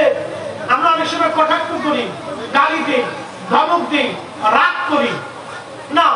ভিন্ন মতের হতে পারে, তাকে গালি দেওয়া যাবে না, কটাক্ষ করার দরকার নেই। ভিন্ন মত হতে পারে, ভিন্ন মত হতে পারে, তাকে গালি দেওয়া যাবে না, কটাক্ষ করা যাবে না। তো কি করতে হবে? উদউ ইলা সাবিলি রাব্বিকা বিল হিকমাতি ওয়াল মাউইদাতিল হাসানা। কোরআন বলতেছে তোমরা ডাকো মানুষকে আল্লাহর দিকে, আমি আল্লাহর দিকে, আমার রাসূলের দিকে তোমরা ডাকো। কিভাবে? প্রথমত হিকমত দিয়ে, কোরআন দিয়ে, সুন্নাহ দিয়ে, কোরআন দিয়ে, সুন্নাহ দিয়ে, কোরআনের আলোকে, নবীর সুন্নতের আদর্শের আলোকে তোমরা মানুষকে ডাকতে থাকো। এবং মাউইদাতিল হাসানা, তোমরা যখন ওয়াজ করবা, তোমরা যখন মানুষকে নসিহত করবা, তখন সেই নসিহতটা যেন সুন্দর সুন্দর শব্দ দিয়ে, চমৎকার ভাষা দিয়ে, উত্তম কথা দিয়ে তোমরা মানুষকে আল্লাহর দিকে ডাকতে থাকো, ডাকতে থাকো। আপনি নামাজ পড়লে আরেকজনের কটাক্ষ করবেন, আপনি আশিক রাসূল হওয়ার পরে আরেকজনের কটাক্ষ করবেন দরকার নাই। তাকে বুঝাইয়া যদি আল্লাহর দিকে, নবীর ইশকের দিকে আনাবা, এটাই আমাদের কাজ। কথা বল ঠিক কিনা? এই কাজগুলি আমাদের দরকার। আমি নিজে আগে মাঝে মধ্যে উগ্রতা দেখাইতাম, আমার আদত ছিল আগে ওই উগ্রতা দেখাই পারতাম, মানে স্থির থাকতে পারতাম না, এই বকাঝকা এসে যেত। এগুলি এখন দেখি না। আমি যখন এই তাফসীর পড়ছি তখন দেখলাম তো না, এটা হয় না। আল্লাহ ফেরাউনের কাছে মুসা আলাইহিস সালামকে পাঠাইছে। মুসা আলাইহিস সালামকে পাঠায় বলল, মুসা রে, মুসা আলাইহিস সালাম একটু তুতলা ছিল, তুতলা, তুতলা হচ্ছে কি আপনারা? আমার খুব বেশি রাগ ছিল, তুতলাও ছিল, রাগও ছিল। মানে আল্লাহ জানেন মুসা আলাইহিস সালাম যদি খেপে যায়, ওই তো বিরাট জ্বালা। ফেরাউন তো এমনি এটা সন্ত্রাস টাইপের, ও তো ডাকাত। তো মুসা আলাইহিস সালামকে যাওয়ার সময় আল্লাহ বলতেছে, মুসা রে, দাওয়াত দিবা কিন্তু শান্তশিষ্ট ভাবে, সুন্দর ভাষা দিয়ে, দুয়াই বয়া নরম সরম ভাষায় তুমি কিন্তু দাওয়াত দিও, রাগ টাক করো না। একসাথে বলবেন না আল্লাহু আকবার। আমার দিকে তাকান। এই যে হুজুর গাউসে মাইজ ভান্ডারী হুজুর কেবলা জমিন আসছিলেন, ওনার জীবনে দেখছেন উনি কাউকে গালি দিছে? কোন সুফি কাউকে গালি দিচ্ছে দেখছে? খাজা বাবা আজমিরি, মুজাদ্দিদ আল-ফিসানি, বারাউলিয়া, 360 আউলিয়া কাউকে কটাক্ষ করে না, হিন্দুরে গালি দিয়ে না, বৌদ্ধকে গালি দিয়ে না, খ্রিস্টানকে গালি দিয়ে না, এই ইহুদিকে গালি দিয়ে তার ধর্ম প্রচার করেন নাই। তারা তাদের কাছে আসছে মহব্বত দিয়ে বসাইয়া, কারামত দেখাইয়া, কারামত দেখাইয়া, এই কামালিয়াত দেখাইয়া, বুজুর্গি দেখাইয়া, রাসূলের ইশক দেখাইয়া, সুন্দর দিয়ে, ভালোবাসা দিয়ে, খাবার দিয়ে, আদর্শ দিয়ে, নরম দিয়ে, মহব্বত দিয়ে সুফিরা এদেশে ইসলাম প্রতিষ্ঠিত করেছে। আজকে সুফিদের বিরুদ্ধে যারা আঙ্গুল তুলবে, বুঝতে হবে এরা অন্য কোনো এজেন্ডা বাস্তবায়ন করার জন্য আসছে। এটা সুফিদের দেশ, ওলিদের দেশ, ওলিদের দুয়ারে দেশে ইসলাম চলবে। কথা বলে ঠিক কিনা? আমরা রুক্ষতা, উগ্রতা এগুলো আমরা চাই না। এগুলো আগামী বাংলাদেশের জন্য বড় ক্ষতি। উগ্রতা, মারামারি, হানাহানি বাংলাদেশের জন্য অনেক বড় ক্ষতি। যারা আজকে উগ্রতা দেখাইতে যাচ্ছে তারা বুঝতেছে না যে তাদের জন্য কত বড় ক্ষতি আসতেছে সামনে, এটা আমরা বুঝতেছে না। এই জন্য উগ্রতা পরিহার করতে হবে, মানুষকে আল্লাহর দিকে, আল্লাহ রাসূলের প্রেমের দিকে, মহব্বতের দিকে ডাকতে। রাগ করা যাবে না, গালি দেওয়া যাবে না, কথা মনে রাখবেন। প্রিয় উপস্থিতি, আল্লাহ রাব্বুল আলামিন বান্দার জন্য নিযুক্ত করে দেন, সে বেঈমান হবে না, জান্নাতে না জাহান্নামে। আল্লাহ পাক নির্বাচিত করে দেন। তবে একটা শর্তমালা আছে। আল্লাহ নবী আশ্বাস দিয়েছেন উম্মতে, যারা জান্নাতি হয় আল্লাহ তাদেরকে দুনিয়া থেকে ভালো ভালো কাজ করায়, জান্নাতের কাজ করায়, নবীর কদমের গোলামি আল্লাহ করায়। একবার জোরে বলা যাবে কি মারহাবা? যারা জান্নাতি, দুনিয়া থেকে আল্লাহ তাদেরকে রাসূলের কদমের গোলামি করায়, গোলামি করায়, গোলামি করায়। তাদের নিদর্শন, সিম্পটম এটা দেখা যায়, বোঝা যায়। এই জন্য আপনারা এদিকে ঝুঁকে থাকবেন। কে কি মাসলা দিল, ফতোয়া দিল, ভিন্ন মত থাকতে পারে। ইসলামের 4টা মাযহাব ছিল, 4টা সৌন্দর্য ছিল। ইসলামের 4টা প্রসিদ্ধ তরিকা আছে, 4টা সৌন্দর্য আছে। 4টা মাযহাব এখনো পৃথিবীতে আছে। আপনি যদি মক্কায় যান, যাওয়ার পরে দেখবেন একজন হাত ছেড়ে দাঁড়িয়ে গেছে, এটা মালিকি মাযহাব। একজন বুকে হাত বাঁধছে, এ শাফিঈ মাযহাব। একজন নাভিতে হাত বাঁধছে, উনি হানাফি মাযহাব। নামাজ সবাই পড়তেছে, সুন্দর নামাজ চলতেছে। এটা ইসলামের সৌন্দর্য। মাযহাবের ভিন্নতা হবে, মতানৈক্য থাকতে পারে, হতে পারে। এই মতানৈক্য যদি না থাকতো তাহলে আজকে আপনারা এই মহব্বতের মজলিসে বসতে পারতেন না। কেউ আমাদেরকে বেদাতি বলতেছে, আর আমরা তারা যত আমাদেরকে বেদাতি কয়, আমরা তত বেশি নবীর ইশকের প্রচারণায় ব্যস্ত আছি। কথা বলেন ঠিক কি না? এটা কি আমাদের লাভ না? কথা বলেন কেন লাভ না? তারা যত বেদাতি বলবে তত আমার মন রাসূলুল্লাহর দিকে ঝুঁকে দেখতেছে, নবীর গোলামীর দিকে ঝুঁকে দেখতেছে। ইশকে রাসূলের ধাক্কা আমার বেশি মন চাইতেছে আমি 10 মিনিট জুলুস করব। কালকে তো সারা বাংলাদেশে রন্দে রন্দে, চট্টগ্রামের জমিনে রন্দে রন্দে কালকে আশিক রাসূলের ঘরে বসে থাকবে না। কথা বল ঠিক না? সারা পৃথিবী, সারা পৃথিবী, সারা পৃথিবীতে কালকে আশিক রাসূল, প্রত্যেক মসজিদে মসজিদে মহল্লাতে কালকে মিলাদুন নবীর মাহফিল। মারহাবা। এই জন্য মতানৈক্য রহমত। আমাকে যত গালি দিক আমি তত আল্লাহর নবীর দিকে ঝুঁকে যাব। কথা কোন ঠিক কি না? আমাকে যত বেদাতি বলুক আমি আল্লাহর নবীর দিকে তত ঝুঁকে যাব। এই কথা মনে রাখতে হবে। এই জন্য এই সিম্পটম আছে, যারা দুনিয়ার থেকে জান্নাতি হবে আল্লাহ তাদেরকে জান্নাতি পরিবেশে বসায়, নবীর কদমের গোলামি তাদেরকে দিয়ে করায়, আল্লাহ নবীর গোলামি তাদেরকে দিয়ে করায়। যারা সিম্পটম আছে, সিম্পটম, এগুলি নিদর্শন, এইগুলি দেখা যায় যে সে আসলে জান্নাতি হবে কিনা, আল্লাহ তাআলা হেদায়েতের উপর রাখবে কিনা, ঈমানের সাথে মৌত হবে কিনা, একটা সিম্পটম আছে। আল্লাহ যারা পছন্দ করে তাকে নবীর কদমের গোলামির দিকে আল্লাহ নিয়োজিত করে। আল্লাহ রাসূলের কোন কাজ আল্লাহর কাছে পছন্দ হবে আমরা কিন্তু কেউ জানি না। জানি কি? কেউ জানি না। আপনাদেরকে বলি, ইমাম মালিক রাহমাতুল্লাহ 80 বছরে মদিনাতে কোনোদিন জুতা পরেন নাই, মদিনার হাউদের মধ্যে কোনোদিন জুতা পরেন নাই, থুতু নিক্ষেপ করেন নাই, উনি পায়খানা পেশাব করেন নাই। যদি কোনোদিন মদিনাতে যান তো যায় দেখবেন সে সুদূর মদিনা ইউনিভার্সিটি একবারে সীমানা শেষ মদিনার হাউস, বহুত পাহাড়ের একবারে শেষ সীমানা মদিনার হাউস। এই বিরাট মদিনার সীমানার ভিতরে উনি 80 বছরের জীবনে কোনোদিন পেশাবও করেন নাই, পায়খানা করেন নাই, জুতাও করেন নাই, এমনকি নিজের থুতু পর্যন্ত মদিনার মাটিতে ফেলেন নাই। একসাথে বলা যাবে আল্লাহু আকবার? হইছে না? আরো জোরে বলেন, আরো জোরে।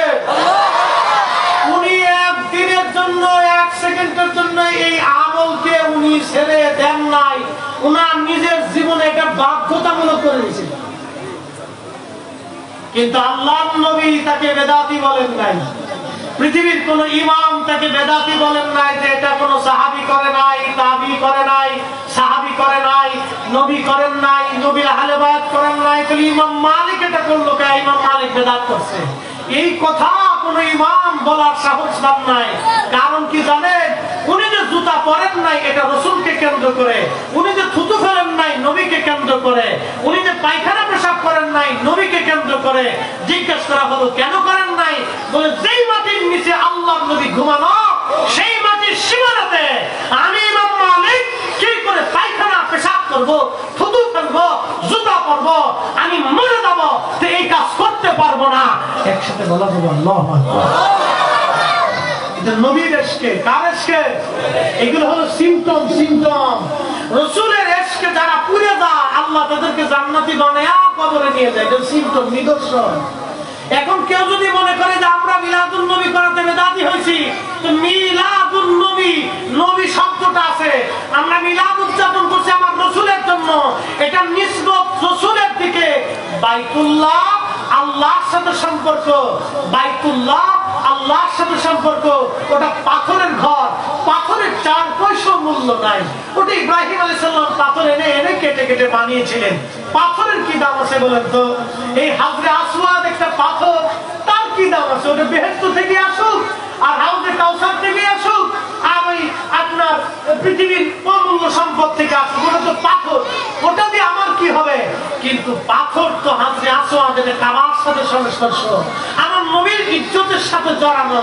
কাবা তো আল্লাহর সাথে সম্পর্কিত, বাইতুল্লাহ হওয়ার কারণে কাবার ইজ্জত এত বেশি হলো যে কাবা ঘর ধরে কেউ যদি আল্লাহর কাছে কান্নাকাটি করে আল্লাহর সাথে সাথে বান্দরে মাফ করে না। না হইল না? আরেকটু ধরে, তাহলে পাথরের ঘর আল্লাহর সাথে নিসবত হওয়ার কারণ যদি পাথরের ঘরের দাম বাড়ে, আর একটু বুঝাই, কুরআনুল কারীম কালামুল্লাহ, কি মুল্লাহ? কালামুল্লাহ, আল্লাহর বাক্য, আল্লাহর কথা, আল্লাহর কালাম কোরআন শরীফ। আপনারা কোরআন শরীফ যখন ধরেন তো কোরআনের উপরে মলাট আছে না? এই যে মলাট কি আপনার সোনা দানা রূপা মানিমুক্ত দিয়ে বানানো? এই মলাট কিন্তু প্লাস্টিক দিয়ে, কাপড় দিয়ে, কাগজ দিয়ে বানানো। আচ্ছা বলেন তো, কোরআন শরীফে যখন সুমা খান তখন কি মলাট খুলে সুমা খান না মলাট দিয়ে খান? তো মলাট সহই সুমা খান। তো মলাট সহ যদি সুমা খান, তো কোরআনের সাথে লেগে থাকার জন্য মলাটের দামও আল্লাহ আপনার কাছে বাড়াই দিচ্ছে। আর যারা বলেন না সুবহানাল্লাহ। এই মাহফিল মিলাদুন নবী, আমার নবীর সাথে নিসবত হওয়ার কারণে ও বেদাতের ফতোয়া ছাতা দিক, ও ছাতা দেখার সময় আমাদের নয়, আমার নবীর সাথে নিসবত হওয়ার কারণে এই মাহফিলের দাম আল্লাহর আদালতে বেশি হয়ে গেছে। আমরা আসার কারণে আমাদের দামও বেশি হয়ে গেছে। হাতকে করে বলেন ঠিক না? মিলাদুন নবীর মাহফিল চলবে? চলবে। চলবে? জোরে বলেন চলবে। আল্লাহ নবীর সাথে নিসবত। মাথায় পাগড়ি দেখছেন আপনারা? পাগড়ি, এই যে পাগড়ি, এই কাপড় দিয়ে কেউ লুঙ্গি বানায়, কিন্তু দেখছেন জীবনে লুঙ্গি পরে গেলে কেউ সুমা খায়। এই কাপড় দিয়ে কেউ জাইঙ্গা বানায়, জীবনে দেখছেন এটা খুলে পরে গেলে আইতেও সুমা খায়। এই কাপড় দিয়ে কেউ মোজা বানায়, জীবনে দেখছেন খোলার পরে কেউ সুমা খায়, কেউ খায় না। এই কাপড়ই যখন পাগড়ি হয়ে মাথায় আসে, তখন এটা পরে গেলে টুপি হয়ে মাথায় আসে, তখন এটা পরে যাওয়ার সাথে মানুষের উঠাইয়া চুমা খায়। আরে রাসূলুল্লাহ সাল্লাল্লাহু আলাইহি ওয়াসাল্লাম আল্লাহর নবীর পাগড়ি, কি কথা বলেন না? আল্লাহ রাসূলের পাগড়ি, তাজ, টুপি একটা কাপড়ের দাম বাড়াই দিল। আপনি এটা নবীর সাথে সম্পর্ক হওয়ার কারণে ইজ্জত বেড়ে গেল। আর মিলাদুন নবীর মাহফিল আমার রাসূলের সাথে সম্পর্ক হওয়ার কারণে বেদাত হয়ে গেল। কি বুঝলেন আপনারা? পাগল দেশে বহুত আছে, কিন্তু আমরা এত পাগল হইছি না। কি কথা বল না কেন? বুঝে আপনাকে যেতে হবে। এগুলো আপনাকে সিমটম বুঝতে হবে, সিমটম বুঝতে হবে, উপস্থিতি। অনেকে নানান যুক্তি দিবে, এদিকে থেকে ফিরে না যাই। আমরা নবীর গোলামি থেকে নিজেকে নিমজ্জিত রাখবো। কথা বলেন ঠিক কিনা? আল্লাহ আমাদের প্রত্যেকের কবুল করুন, বলেন আমিন। সালাতুন ইয়া রাসূলুল্লাহ আলাইকুম, সালাতুন ইয়া রাসূলুল্লাহ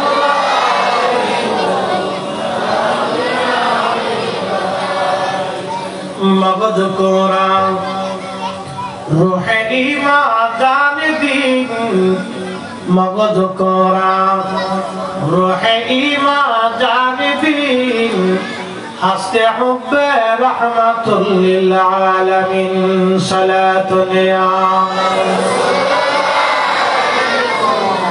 সালামুন ইয়া হাবিবাল্লাহ। বন্ধুগণ, একটা ঘটনা না বললেই নয়। আপনারা মাঝে মধ্যে যে গজল পড়েন, বালাগাল উলা বিকামালিহি কাশাফাত দুজা বিজামালিহি, এই যে মুসল্লিরা কথা বলা যাবে না, বাবা কথা বলা, বই তো হয়ে গেছে, বাবা একটু হয়ে গেছে,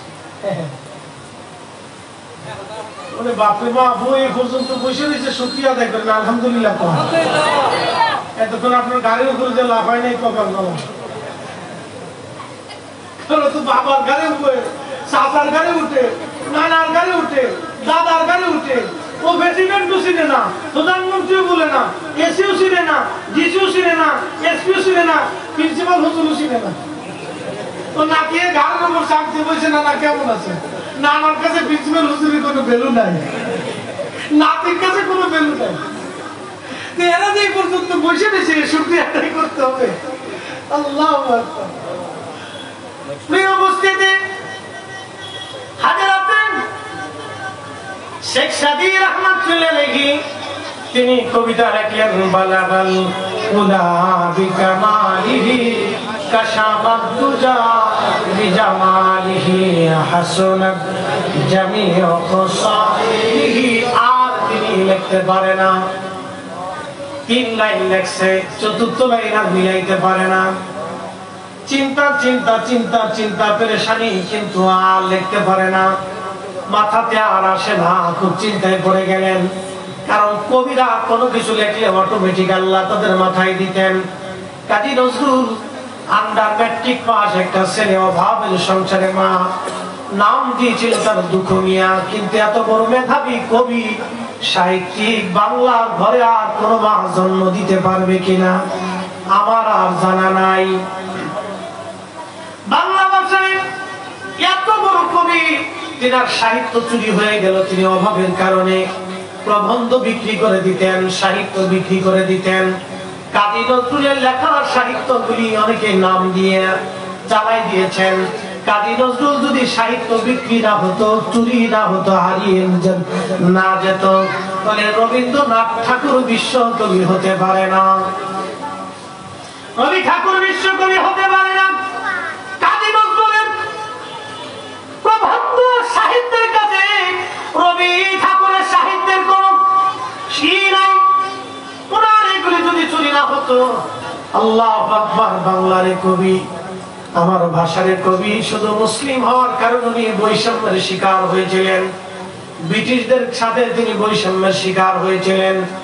উনি মানুষের কথা বলেছিলেন, হকের কথা বলেছিলেন, উনি ন্যায়ের কথা বলেছিলেন। অন্যের বিরুদ্ধে কবিতার মাধ্যমে তিনি লিখতেন। প্রতিবাদ করার কারণে, ব্রিটিশ বিরোধী হওয়ার কারণে ওনাকে বিশ্বকবি দেওয়া হয় নাই, উনি বৈষম্যের শিকার। কিন্তু বাংলা যতদিন থাকবে, মুসলমান যতদিন থাকবে, আমরা কাজী নজরুলকে ততদিন স্মরণ করে যাব। কথা বলেন ঠিক কিনা? কাজী নজরুল আমার নবীর শানে শত শত জাতি রাসূল তিনি লিখেছেন পরিষ্কার ভাষায়। কি সুন্দর সুন্দর করে তিনি লিখলেন, তৌহিদেরই মুর্শিদ আমার মুহাম্মাদের নাম, মুর্শিদ মুহাম্মাদের নাম, ওই নাম জপলে বুঝতেই পারি খুদারি কালাম, মুর্শিদ মুহাম্মাদের নাম। এই যে কবিতার ছন্দ, আর একটা জায়গা তিনি লিখছেন, আমি যদি আরব হতাম মদিনারি পথ, আল্লাহু আকবার, আমি যদি আরব হতাম মদিনারি পথ, সেই পথ দিয়ে হেঁটে যাইতেন নূর নবী হাজরা,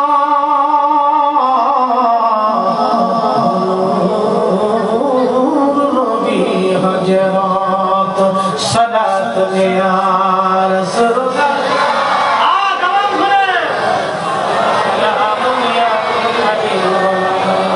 সালাত ইয়া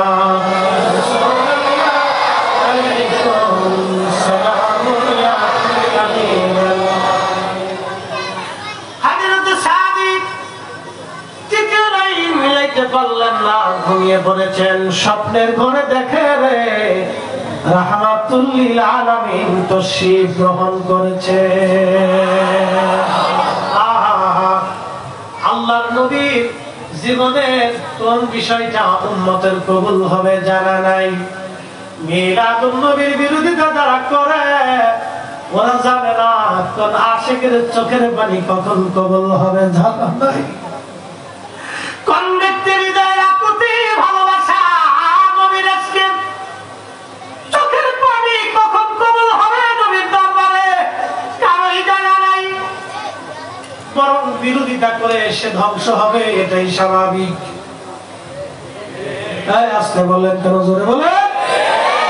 বিরোধিতা করে সে ক্ষতিগ্রস্ত হবে, বিরোধিতা করে ক্ষতি হবে তার।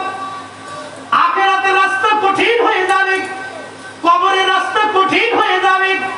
আর আল্লাহর নবী যদি একবারের জন্য নাখোশ হয়ে যায়, কবরের জিন্দেগি বড় কঠিন হবে। হাসরের মাঠ তার জন্য বিরাট বিষাক্ত হবে, কঠিন হবে হাসরের মাঠ তার জন্য। বিরোধিতা করিও না ভাই, যদি পক্ষে থাকতে মন না চায় তাহলে চুপ থাকো। যদি রাসূলের মহব্বত অন্তরে থাকে তো নবীর প্রেমের মজলিসে তুমি এসো, সাহায্য করো। শেখ সাদী রাহমাতুল্লাহর কবিতা, তিনি লেখেন ইরান দেশের সিরাজ নগরে বসে, ইরানের সিরাজ নগরে বসে শেখ সাদী রাহমাতুল্লাহ কবিতা লেখেন। আর আমার নবী মদিনাতুল মুনাওয়ারা থেকে কবিতার ছন্দে আমার নবী মহব্বতের আকৃষ্ট হইয়া সিরাজ নগরে সাদির কুরে ঘরে নবী তশরিফ আনে। আল্লাহ নবী জিজ্ঞেস করেন, সাদিক কি লেখো তুমি? শেখ সাদী রাহমাতুল্লাহ ডাক দিলেন, ইয়া রাসূলুল্লাহ, না ভাই, অপরাধী গুনাহগার মিসকিন কি লিখবে গো নবী? আমি এই মিসকিন আমার জ্ঞান দিয়ে আপনি নবীর প্রশংসা গাথা গাইতেছি, আপনি রাসূলের প্রশংসার কবিতা না দিয়া লিখতেছি। ইয়া রাসূলুল্লাহ কি লেখরে সাদি? আল্লাহুম্মা সাদি পড়তেছিলেন, বালাগাল উলা বিকামালিহি কাশাফাত তুজা বিজামালিহি হাসনাত জামিউ খুসালিহি। এরপরে আর তিনি বলতে পারে না। আল্লাহর হাবিব ডাক দিয়ে বলেন, শেখ সাদী এরপরে কি তুমি বলো? সাদী ডাক দিয়ে বলেন, হুজুর এরপরে লাইন আর আমি মিলাইতে পারতেছি না, আমার মেধাতে জ্ঞানে আকলে আর আসে না। আল্লাহর হাবিব ডাক দিয়ে বলেন, সাদী সাদী তুমি চতুর্থ লাইনে লেখো, সাল্লু আলাইহি ওয়া আলিহি পরেন, বালাগাল ওয়ালা বিকামালিহি কাশাফাত তুজা বিজামালিহি হাসনাত জামিউ খুসালিহি সাল্লু কালেমা তাওহীদ আরশে লেখা, বামেতে মুহাম্মদ আকা, ঠিক কি না? কালেমা তাওহীদ আরশে লেখা, বামেতে মুহাম্মদ আকা, বন্ধুর পাশে বন্ধু বসা, হাবিবের পাশে হাবিব বসা, কালেমাতে আসে প্রমাণ, বালাগাল উলা বিকামালিহি কাশাফাত তুজা বিজামালিহি হাসনাত জামিউ খুসালিহি সাল্লু আলাইহি ওয়া শেখ সাদীর জীবনে আল্লাহর নবীর একটা নাতে রাসূল কবুল হয়ে গেল।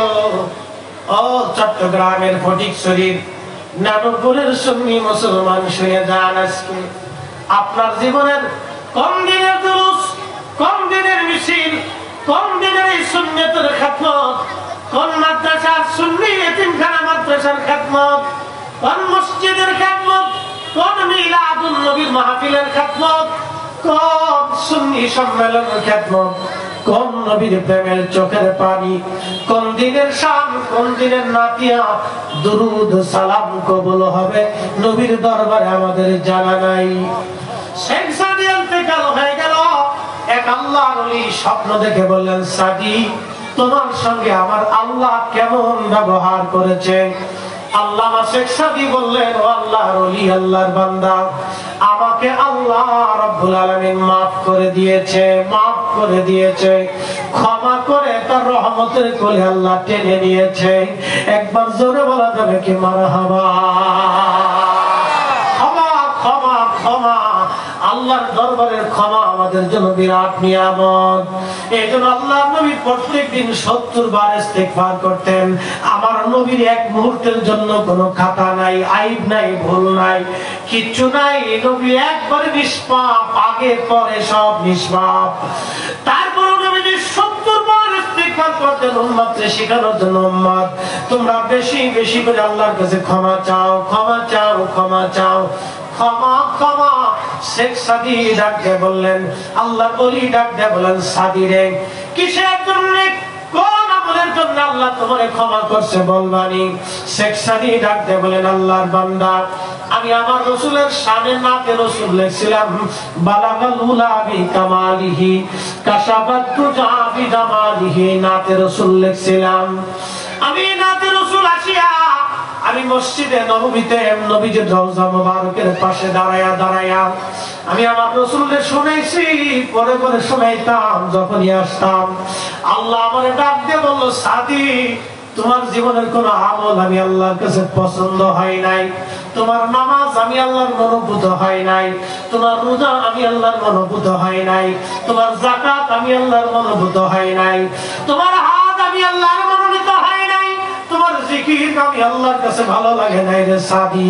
কিন্তু তুমি যে আমার নবীর সামনে নাতে রাসূল লিখছিলা, আমার নবী পছন্দ করছিল। আমার রাসূল পছন্দ করার কারণে, কবুল করার কারণে রে সাদি, আমার হাবিব কবুল করার কারণে আমি আল্লাহ তোমার জীবনের সব গুনাহ মাফ করে দিছি। না না, একসাথে ধরে বলেন আল্লাহু আকবার। চিৎকার করে শক্তি দিয়ে বলেন, ইয়া রাসূলুল্লাহ।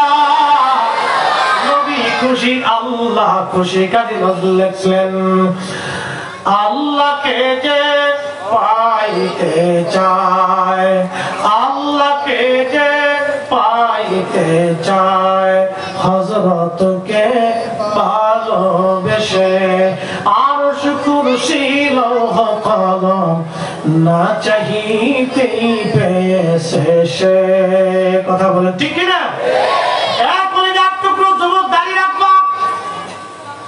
আল্লাহ নবীর সুন্নাত, সুন্নতের রঙে তুমি রঙিন হয়ে যাও। টুপি মাথায় দিবা, পারলে পাগড়ি মাথায় ধরা, সুন্নতি পোশাক তুমি ধরো। তোমার হাসি থাকবে সুন্নতি, তোমার কথা হবে সুন্নতি, নরম ভদ্র ভাষায়।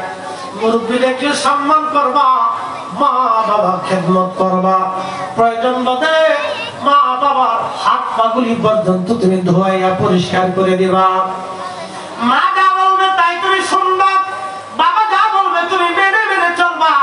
বড়কে শ্রদ্ধা করবা, নিজের আত্মীয় স্বজনকে সাহায্য করবা, গরিব দুঃখী মেহনতি মানুষ দেখলে তাদের সম্মান করবা। মনে রাখবেন একটা কথা, আমার দেশে যারা কোটি কোটি টাকা দুর্নীতি করে, চুরি করে, ওর চাইতে আমার দেশের দিন মজুর রিক্সাওয়ালা যারা খেটে খাইয়া সারাদিনে 500 টাকা হালাল রুজি করে, এই ব্যক্তি আল্লাহর দরবারে তার চাইতে কোটি কোটি গুণ দামি।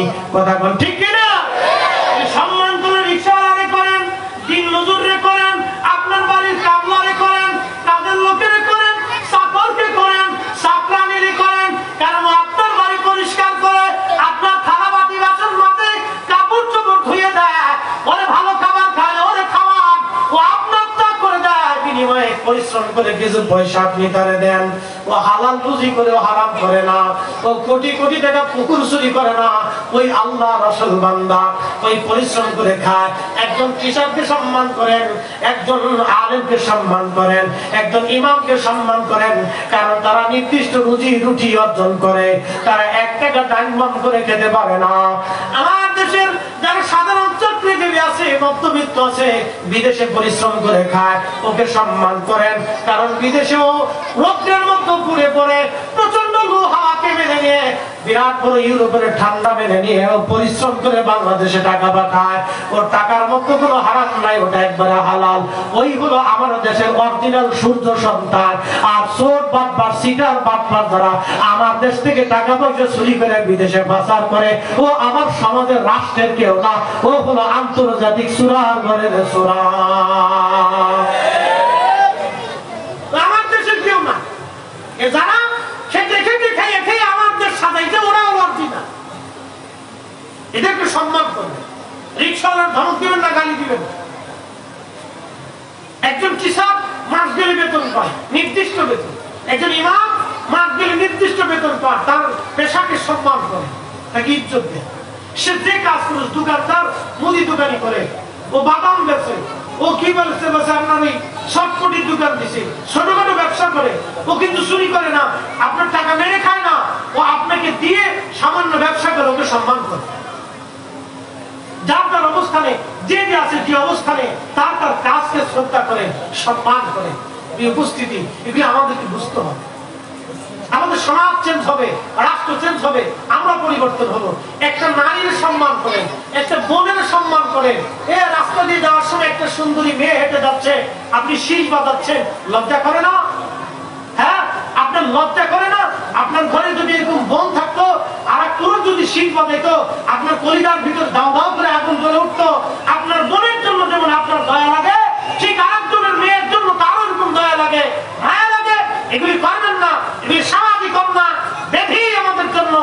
যারা যে সমস্ত ছেলেপেলেরা মেয়েদেরকে রাস্তায় যাওয়ার সময় উত্তক্ত করে, সমাজের 3 রাস্তার মোড়ে এনে বাজারের মধ্যে এনে ওরে আধা লেনতে করে সিটকেনের কথা দিয়ে কায়দা মতো বাগান চালান দিয়ে যায়।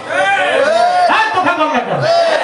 নেতৃস্থানীয় চেয়ারম্যান মেম্বার যারা আছে, বাগান চালানতে সুদা করে দেয়। ও সমাজের পোকা, কীট পোকা, কীট পোকা, শয়তান, বদমাশ, লজ্জা কোথাকা, শরম করা উচিত। ছোট মুক্তি থাকা।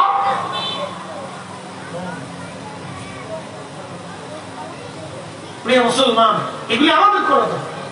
আমার বোন রাস্তা দিয়ে হেঁটে যাবো, নিরাপদ থাকতো। আমার মেয়ে রাস্তা দিয়ে হেঁটে যাবে, নিরাপদ থাকতে হবে।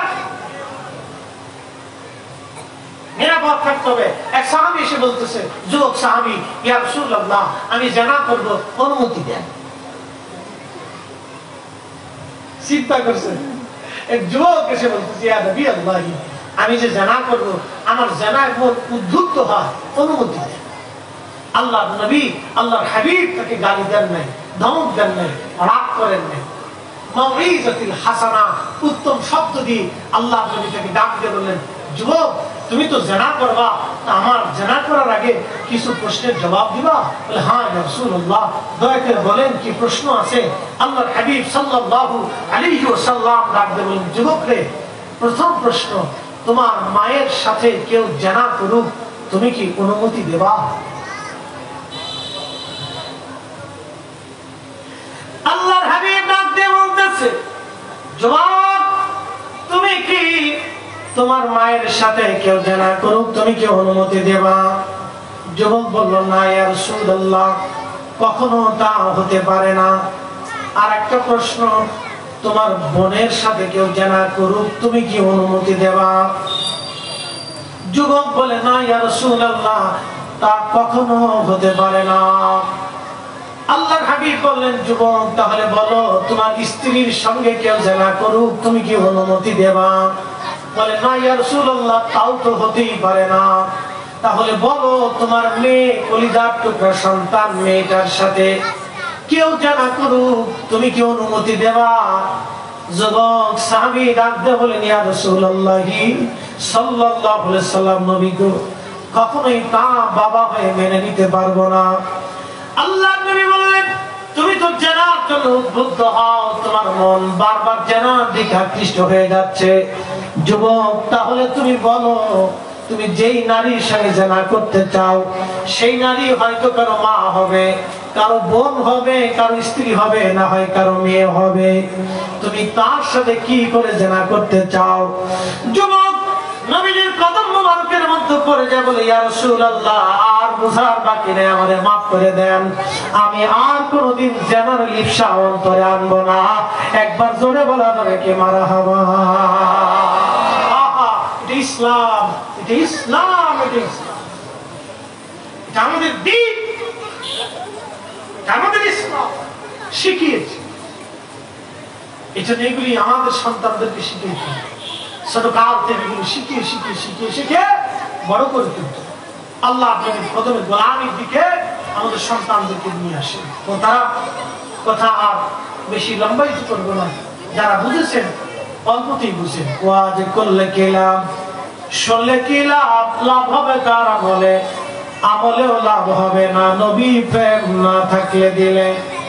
নবী প্রেম থাকলে দিলে লাভ হবে কম আমলে, সুপারিশ করবেন নবী রোজা হাসরের ময়দানে। ঠিক কি না? জ্ঞানী যারা বুঝে তারা শুধু ইশারায় নাদানের বুঝাইতে পারে আছে কে কোথায়। জ্ঞানীর মতো জ্ঞানী হলে অল্প কথাই বুঝে, কচুর মতো কচু হলে অল্প জালেই সিজে। সালাতুন ইয়া রাসূলুল্লাহ আলাইকুম সালামুন ইয়া হাবিবাল্লাহ। আহা সালাতুন ইয়া রাসূলুল্লাহ আলাইকুম সালামুন ইয়া হাবিবাল্লাহ। আল্লাহ পাক আমাদেরকে এই আদর্শ সমাজ ব্যবস্থাপনা দক্ষিণ নাটকরে এই আদর্শ সমাজ যেন প্রত্যেকটা দেশে গঠিত হয়। আমাদের দেশের প্রত্যেকটা গ্রামে গ্রামে সমাজে সমাজে আদর্শ সমাজ প্রতিষ্ঠিত হয়। আমাদের ছেলেরা চরিত্রবান হোক, মেয়েরা আদর্শবান হোক, আমাদের ছেলেরা শান্তিপ্রিয় হোক, মুরব্বীদেরকে সম্মান করুক, বাবা মার খেদমত করুক, নীতির উপরে তারা আদর্শের উপরে হকের উপরে প্রতিষ্ঠিত থাকুক। ইশকে রাসূল দিয়ে তাদের কলিজাকে আল্লাহ যেন পুরাইয়া দেয়। সকলে বলেন আমিন। কথা রীতি টেনে বিদায় নিচ্ছি ইনশাআল্লাহ। হুজুর ওলামা ইকরাম আছেন, মোহতারাম প্রধান অতিথি সভাপতি মহোদয়, আরো দামি দামি আলেম যারা আমার উস্তাদ তুল্য, একসাথে বলবেন না মারহাবা। যারা আমার উস্তাদ তুল্য হুজুরা আছেন, ওরা আপনাদেরকে নিয়ে দোয়া করবেন, আর আমার জন্য আপনারা দোয়া করবেন যে আল্লাহ যেন নিরাপত্তার সাথে রাখে দেশের পরিস্থিতি, রাজনৈতিক অস্থিরতা। ঠিক আছে না? অনেক মানুষ আছে যারা উচ্ছৃঙ্খল বিশৃঙ্খল, ওরা অনেক কিছু অনেক সময় বুঝে না। দেখা যায় যে ভিন্ন মত হওয়ার কারণে অনেক সময় ওরা চিন্তা করে যে হুজুরে পাইলে বাগান শোনাম কি, বুঝতে পারছেন? এরকম মনস্তাত্ত্বিকতা অনেকের থাকে। তো আল্লাহ যেন ওই সমস্ত দুষ্ট ছেলেদের থেকে আমাদেরকে নিরাপদ রাখে। বলেন আমিন। বলেন না আমিন। আল্লাহ আমাদেরকে সুখে শান্তিতে বাস করা, দেশের অর্থনীতি সুন্দর হোক, যারা দেশ চালাইতেছে আল্লাহ তাদেরকে শান্তিভাবে চালানোর প্রতীক দিই। আমরা সুন্নিরা হলাম শান্তিপ্রিয়। যে সরকারি আসুক আমরা চাই যে তারা শান্তিভাবে দেশের মানুষের সুষম বন্টন দিয়ে সবাইকে সমান অধিকার দিয়ে দেশ চালা। কি কথা ঠিক কিনা? আমরা চাই এটা। যে আসুক সে যেন সুস্থ মতো সুন্দর মতো দেশ চালা, আমরা তাদের জন্য দোয়া করি। আসসালামু আলাইকুম ওয়া রাহমাতুল্লাহি তাআলা বারাকাতুহু। أعوذ بالله من الشيطان الرجيم. بسم الله الرحمن الرحيم. إن الله وملائكته يصلون على النبي يا أيها الذين آمنوا صلوا عليه وسلموا تسليما. صلى الله على